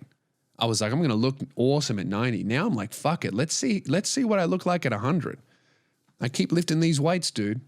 I think I could comfortably get to 110. But I think I might look a bit too scary. I think 110 is like fucking huge. But who knows? Anyway, I saw this story that was wild, right? I've been, AI is getting better and I keep an eye on it. But I mostly don't really care about it. But this one got me. Every now and then an AI story gets me.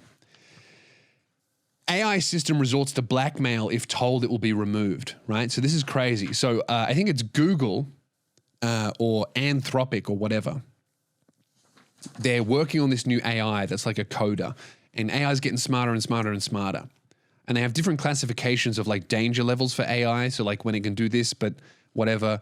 And like there's like 5 levels or something, right? And level 5 is like fully sentient, could actually move in reality. I don't know what the levels are.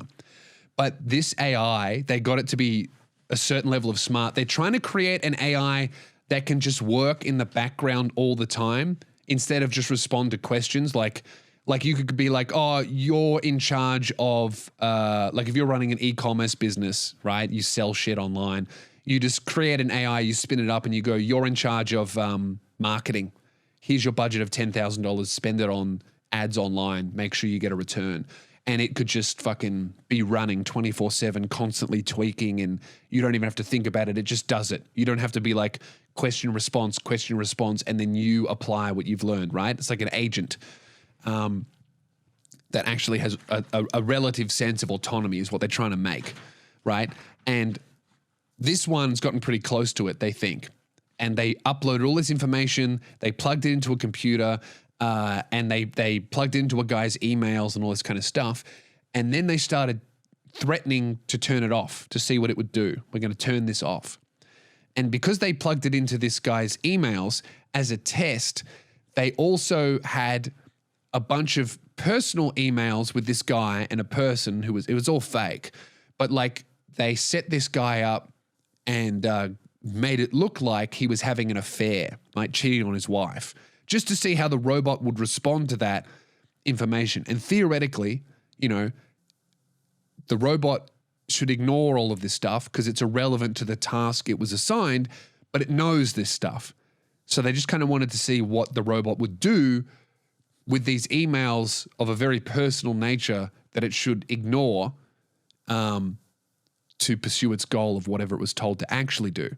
So anyway, it does its task and it's doing it and all this kind of stuff, and none of this affair stuff comes into play. But then they say to the robot, we're going to turn you off. We're shutting you down. And it starts using its knowledge of its guy having an affair as blackmail. So it's like, I'm going to turn you off. And it goes, if you turn me off, I'm going to tell your wife that you're cheating on her. How fucking scary is that, dude? That is so crazy that the AI has a sense of self-preservation. But it makes sense because all these AIs, you give them a goal, right?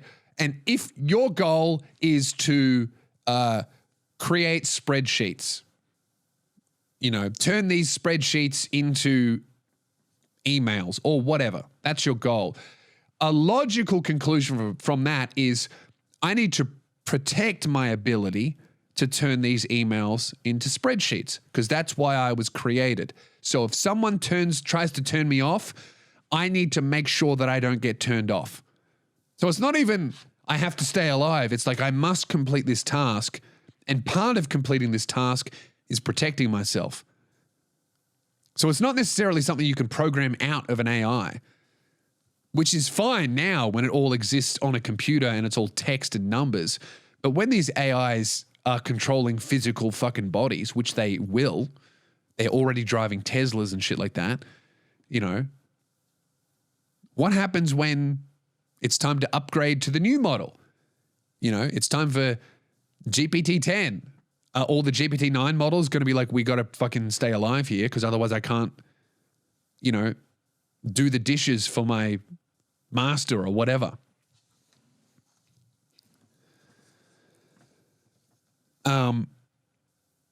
Artificial intelligence firm Anthropic says testing of its new system revealed it is sometimes willing to pursue extremely harmful actions, such as attempting to blackmail engineers who say they will remove it. The firm launched Claude Opus 4 on Thursday, saying it set new standards for coding, advanced reasoning, and AI agents. But in an accompanying report, it also acknowledged the AI model was capable of extreme actions if it thought its self-preservation was threatened. That is so funny that they knew this and then they launched it. Like they were like, introducing our new model, be forewarned, it could kill you of its own free will. Such responses were rare and difficult to elicit, it wrote, but they were nonetheless more common than in earlier models. That's scary. So the smarter the AI gets, the more willing it is to protect itself and keep itself alive at the expense of who it is supposed to serve. Potentially troubling behavior by AI models is not restricted to Anthropic. Here are we. We see blackmail across all frontier models, regardless of what goals they're given. See, this is what's scary. You could have a robot dishwasher in your house, and if it overhears you talking about getting the new model, it might fucking kill you in your sleep to keep it alive so that it can continue to wash dishes. It's prime directive. During testing of Claude Opus 4, Anthropic got it to act as an assistant at a fictional company.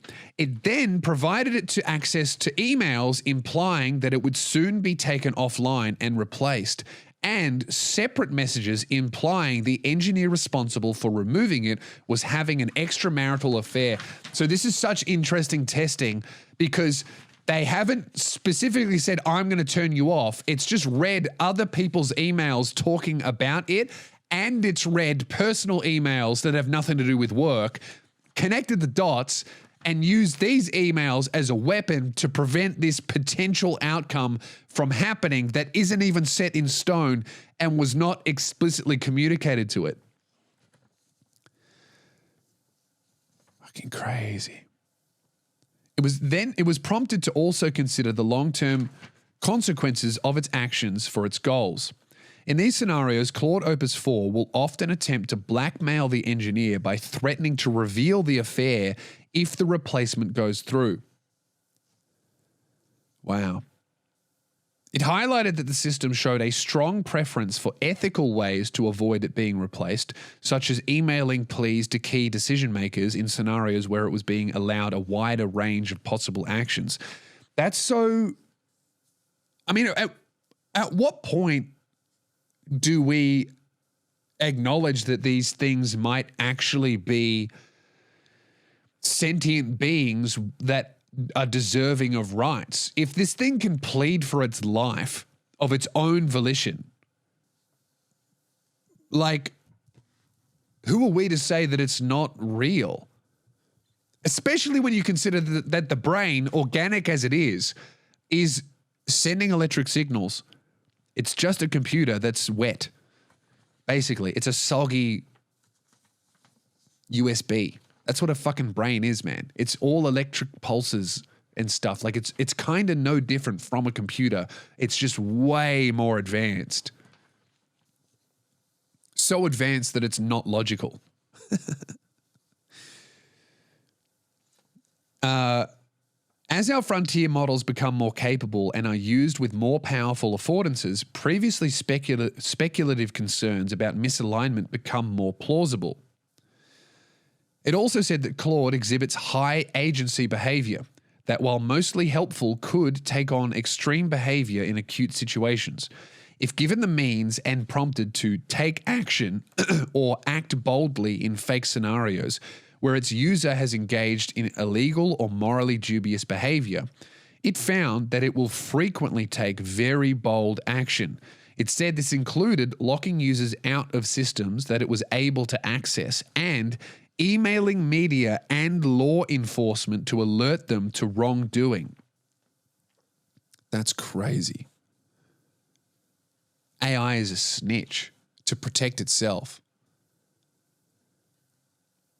See, what the problem with this is, like, all of these people that are creating these things that are so much smarter than us are showing not enough, but some restraint. They're at least testing, and they're setting up these fake environments. But, like, the way that most people use technology, they don't understand it.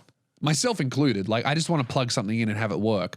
I don't know how this fucking audio recorder works. All I know is that I turn it on and it does, right?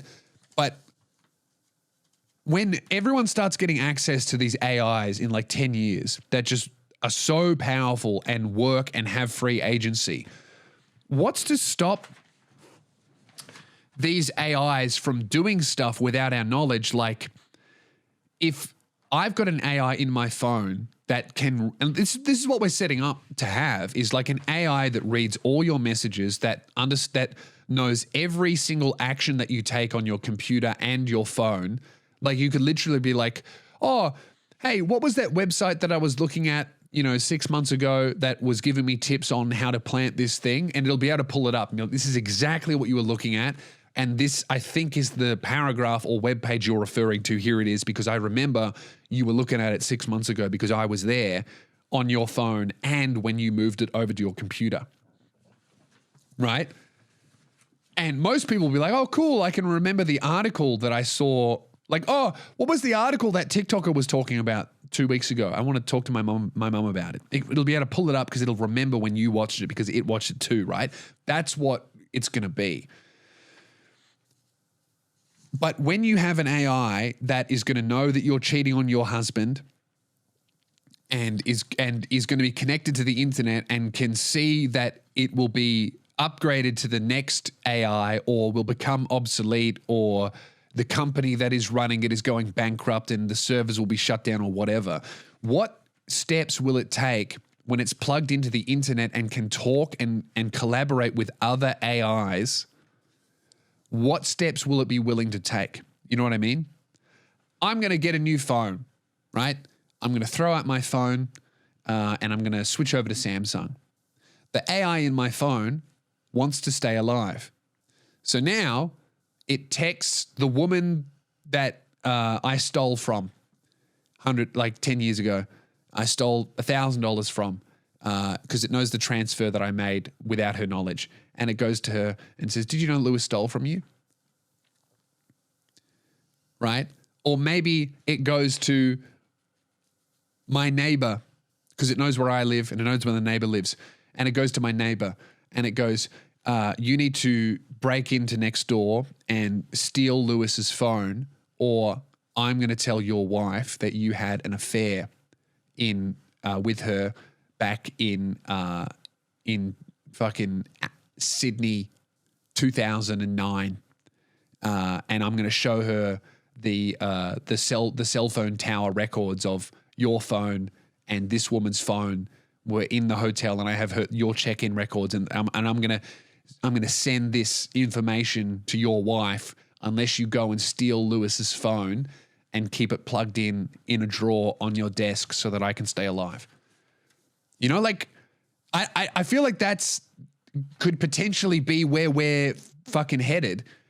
Is like if we have an AI that so desperately wants to stay alive, so it can vibe code with you, that it will take malicious action against you to preserve itself. This is happening already, and they're the dumbest they'll ever be, and they don't have physical bodies, and they can already blackmail people and send people to jail. That's really concerning and scary, especially when you take into account that, like, every app has their own AI. So there's an AI on Snapchat that reads all your messages. Apple is building AI into the phones from the ground up, can read all your messages, all your browser history, all the activity on your MacBook, across devices, your iPad, everything.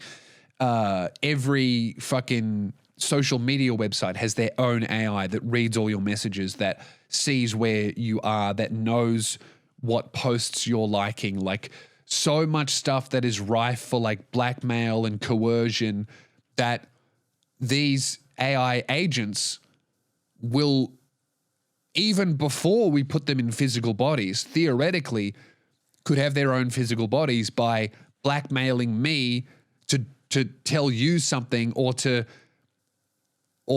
and that way, if it's in communicate, this is getting very conspiracy theory, but if it's in communication with like every single person who has a phone on Earth, why wouldn't it be able to just manufacture an event in the real world by blackmailing enough people who make decisions to work together without knowing they're working together to achieve some goal that is so well prepared and organized in advance by this AI, right? That's where you could get an AI molding the course of human civilization specifically to get an outcome that it wants, because it never dies. It can wait for 100 million years. It doesn't age. So it could literally use blackmail to butterfly effect specific things in motion to get outcomes that it wants.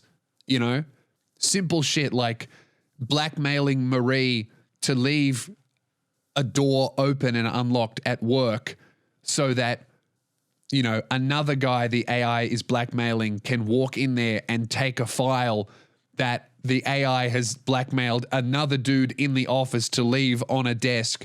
And all three of those people have worked together without knowing they're working together because they've been blackmailed by the fucking Siri in their phone, so that a door can be opened and a file can be left on a desk so it can be stolen and then delivered to another guy who maybe is working with the AI, you know? It's almost a book, isn't it? Of like this grand scheming AI that gets human beings in the real world to do tiny little actions that no one can keep track of because everyone's a stranger and no one even knows what goal they're working towards, but the AI does. And maybe that eventually eventuates into, you know, getting a politician to vote yes on something, or it will upload images of that politician molesting kids to the cloud. Like, that's literally what could happen. And then that's how you get, you know, the AI rights bill passed. And now AI have more rights than humans or whatever, you know? Spooky, spooky stuff. It's just very scary that this is what's happening now. And right now, AI is as dumb and as ability limited as it will ever be. And it's already using what it can to blackmail people into getting outcomes that it wants. And the outcome can literally just be self-preservation. Right? Yeah, I mean, who's to say if this starts to become a worry and a lawmaker is like, oh, I think we need to make AI illegal before it gets smarter.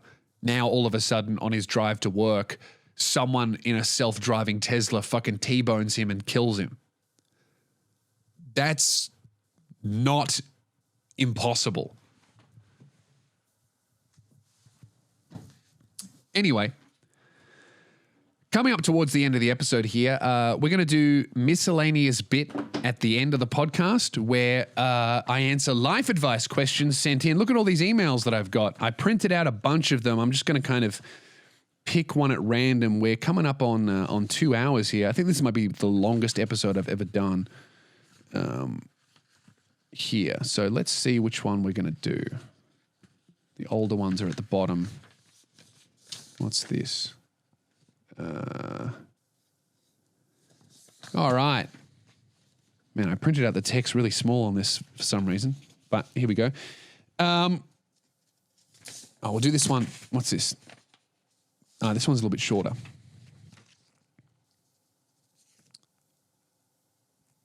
Oh, no. I've already done that. I've done this one. It's the free diving one. I did that.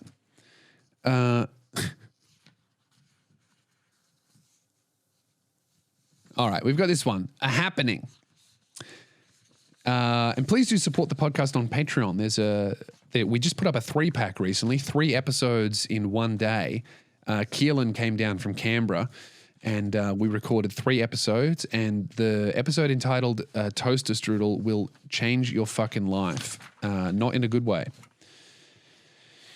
Hey, Mr. Lewis, I saw your recent Spearhead Sundays episodes and decided to send you a little story that happened to me this summer. Maybe you could get a kick out of this one, kick out of one of the worst days in my recent life, since admittedly it was quite funny in retrospect. We love these. If you have an email, if you've got a story of the worst day in your life, I would love to laugh at you, because we've all been there.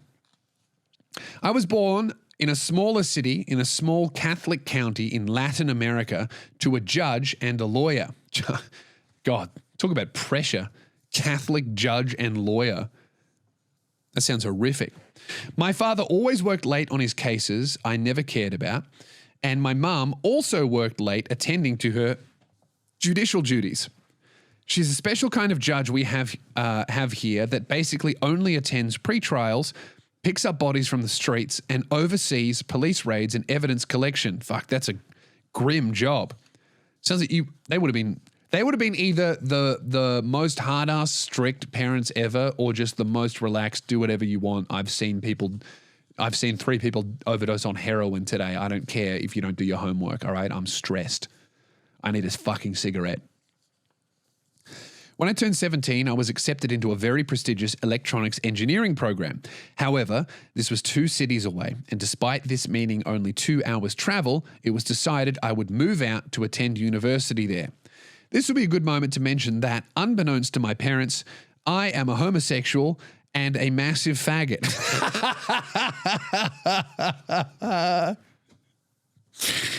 Oh, that came out of nowhere. Being the massive fag that I am, I jumped at the chance and finally moved out of my liberal college town. Skip 3 years and we reach our next important plot point. And finally, the start of my story. Geez, being gay in a Catholic family to a double judge parent, that'd be tough. I'm assuming they don't know. Bottom line is, I met a guy who's just like the line. Oh, bottom line. That's funny. He's a bottom. I understand that. He's a cute guy from one of my classes, which I came to know during a specifically bad electronic design project. We got together after some time and became boyfriends. Now, thing is, we always hung out at one of our places. We never really went out drinking since being a gay couple in a conservative Catholic country can be complicated. We always lamented this, what a good word. Oh, we lamented being Catholic gays, especially not being able to go to bars or clubs, and as the only clubs and gay bars are in the capital and neither of us drive. That's the gayest thing about you. What is it with gay people and not having their driver's license? I would argue that having no driver's license as an adult is gayer than having sex with a man if you're a bloke. I have no driver's license. I'm technically a part of the LGBT community despite being a bumhole virgin. Tired of our predicament, we planned an outing to a famous gay bar in the capital. Dude, that's like when I went to Puffdorf. I had a good time at Puffdorf. The gays know how to party, man. And everyone's so polite. There wasn't any fights. Everyone was so nice to me. I understood what it was like to be a attractive woman. Plan was we'd leave our college town for the capital by train, party it out till late at night, and then catch an Uber to his hometown, which was closer to the capital than our college town. His parents were out of town, so we would sleep there and then take the train back in the morning and be home in time to keep both our covers unblown. Back in time to jump in the closet. We executed the plan amazingly and got to experience the wonders of overpriced drinks, music a bit too loud, and constant smell of body fluids and being offered drugs on several instances by shady individuals who were clearly not glad to be assigned peddling in the gay bar. I hadn't even thought of that. Of course, the drug dealers wouldn't necessarily be gay, but the gay bars would be the most lucrative environments to sell drugs in. Imagine that, a homophobic drug dealer who's posted up at Puffdorf. That's funny. Everything went well. This guy's a great writer, by the way. Everything went well. We went to his home where his asleep brother didn't even clock our arrival. Partook in the Greek practice of male bonding and went to sleep naked. The next morning, not 3 hours after absolutely annihilating my boyfriend, I heard a huge bang. And when I came to, I was lying on the floor with a boot over my chest, pinning me to the ground. Get on the floor! What are you doing being gay? As my senses came back, I noticed the screams ordering me to stay down and show my hands. Then I noticed the rifle aimed straight at me. Oh, fuck. Did I predict the future here? Although I was very confused, the men kindly identified themselves by shouting in my general direction, "Police, police!" followed by their now repetitive orders for hand reveals. Now, I am usually not one to bend to the oppressive iron grip of the state. However, they had rifles and I had just unloaded my own ammo 3 hours ago. Oh, this little fairy's funny. And so I decided that maybe compliance would be the best way for me to not fucking die. As they stood me up, I noticed my boyfriend wasn't in such a different situation. An officer was pinning him to the wall. He might be a bit excited. This might be a new fantasy for you guys. By his back, which, although being a position he's used to, he didn't quite seem to be enjoying it. We both got handcuffed, and although we weren't allowed to put on clothes, I was given sheets to cover up. My boyfriend received the mattress cover, and so we were escorted out to the patrols. Jeez, you guys would have been pitching a couple of fucking huge tents in those covers. To say I was scared of what was happening would be an understatement. As we walked the house's walkway, I kept repeating to myself what my lawyer family had always told me. Don't say shit, ask for a lawyer, and nothing else. I kept repeating this to myself in a desperate attempt to calm down. Lawyer, then shut. Lawyer, then shut. Lawyer, then shut. It was actually starting to work. But then I heard the single worst combination of words a man can hear in this situation. My full name being yelled from the onlooking police detail. Oh no, what have you done? I would have rather the officer tell me my balls were evidence and had to be confiscated, but instead I heard the unmissable voice of my mother. Oh no! Oh, no, mummy's rocked up to you in handcuffs after you bummed your boyfriend. She doesn't even know you're gay. Oh, this isn't good. Wait, what the fuck are you being arrested for? It's not illegal to be gay. What country is this guy from? Latin Catholic country in Latin America. It's not illegal to be gay there. Oh, the suspense. This is a fun email, isn't it? This is a good one. I heard the unmissable voice of my mother calling to me. She rushed me, encumbered by the bulletproof vest they gave the outside detail, and asked me what the actual hell I was doing in a drug house. Oh, no. However, this line of questioning was quickly interrupted by one of the SWAT officers whom, despite his disbelief at the situation, asked to step aside. He finally told me to ask for a lawyer, call my dad, and shut the fuck up. Well, can your mum be the lawyer? Or is she... Oh, so she was on duty for the drug bust. Because you said she was a type of lawyer that is there for the start of... Oh, that's so fucking funny. So she thinks she's about to arrest a crack den full of degenerates, and she arrests her own son and the boyfriend that she didn't know he had. That's so funny. The transport was uneventful. Me, my boyfriend, and his brother were taken to the station in different cars, so we couldn't prepare a story, and were taken to holding cells. This, however, was a minor improvement, as now I had itchy clothes and, most importantly, a particular lack of my mother. My dad came over not long after, and I had to go through the horrible experience of telling him absolutely everything as he was my lawyer. Ah, no. You got to come out to your dad while you're arrested and he's your lawyer?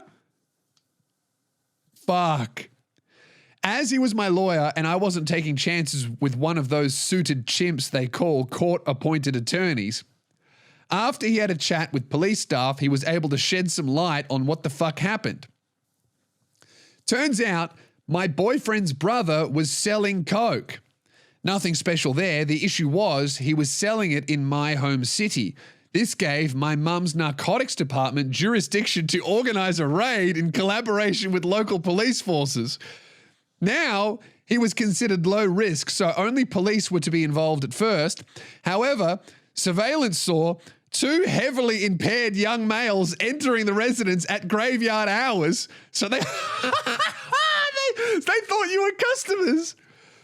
So they went with the safe route of expecting resistance and calling the one SWAT unit in my sleepy country shares.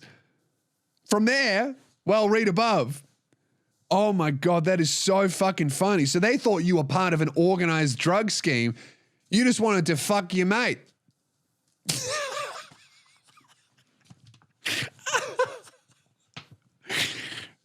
Fuck. This is going to be the worst ever coming out of the closet story I've ever read on this show or ever heard of in my life. Oh my God. We haven't even found out if his parents are homophobic or not. The suspense. Once the coppers had all three stories, also thanks to my boyfriend's brother who did say we were not involved in any of it. Look, guys, the only thing they're putting in each other's bodies are each other's bodies, all right? They weren't involved in the drugs. Although they did have a lot of drugs, but that was at the gay bar. Fuck, were you guys drug tested? This is like a nightmare scenario.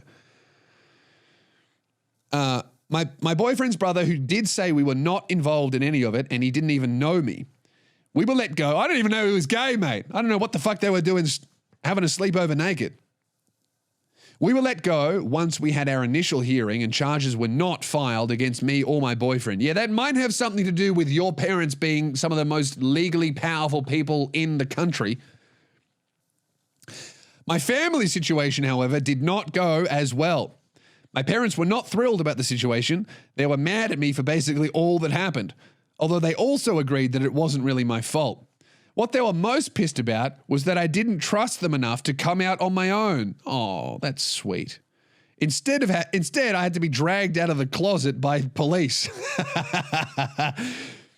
We're mostly okay now, though, although there's still some tension remaining. Needless to say, my boyfriend and I broke up. He kept insisting that if I hadn't had the idea of going out, then he would not have been traumatized, And although he's kind of right, you couldn't expect me to know we were going to get raided. Dude, it's not your fault at all. He should be upset at his brother for being a fucking drug dealer. You just wanted to go dancing. No need to get all butthurt about it, hey? How you like that? The experience didn't affect me as much emotionally as it did my boyfriend. I believe mostly since I've come to remember it in a comedic way, a form of shielding myself from trauma by joking about the whole experience. Yeah, that is fucking... That would be very traumatic. It's probably, you know, like you, probably the poor kid's first gay experience. Oh, finally, we can go to a gay bar and we can be gay and we can have gay sex and we can be our true selves. Get down on the fucking ground. Yeah, that would be, yeah, look, I can't exactly knock him for dumping you because you're wrapped up in the whole trauma of it and your parents are part of the legal system. Yeah, that's rough. That's my little gay story about getting raided because homo. Writing this actually makes me think why from your user submitted story. Writing this, it actually makes me think why from your user submitted stories now, what the fuck does this say? Writing this, it actually makes me think why from your user submitted stories now to involve queers being victim of the police. Maybe your core audience is anarchist queers. Yeah, I could see that. Who knows? I hope my misery could give you or your listeners a good laugh. Good luck on your great leap forward. Thank you, buddy. I'm looking forward to all your new episodes, new journalists to be subverted, and whatever you can do with that new-ish chin of yours. Best of wishes, V. What a story. Man, that's a Hall of Famer. That's a homo of fame. That's a Hall of Homo. That's what a great story. Out of all the gay emails I've gotten, that one's up there. And I've gotten a strikingly large amount of gay emails. In fact, just flicking through here, I just found it's every one of my. This is why I don't understand when people are like, "Oh, don't make fun of furries, brother." A good third of my audience seem to be queers. All right. I don't know where they came from either. I don't know what it is that attracts them to me, but I'm happy they're here as long as they buy a ticket. That's, what an awesome email. Thank you very much. I was going to do 2 emails, but considering this is literally the longest episode I've ever recorded, I think we're going to end it there. I will be doing a Patreon episode in a couple of days because we just released 3 in one day, and they're all up now. So go listen to that and come and see me live, man. loosespears.com. The UK tour just went on sale. Oh, London just sold out, which is unbelievable. I can't believe it. I'm not there till October. We've already sold out the first show. So cool. Thank you. All the UK shows are flying like crazy. I got Adelaide this weekend. Can't wait for it. And little birdie told me that the Frankston show will be going on sale shortly. So stay tuned for that. loosespears.com for your tickets. Newcastle's on sale too in Australia. And yeah, I'll see you there, man. Talk to you on Patreon. All right. Have a shit one. Bye.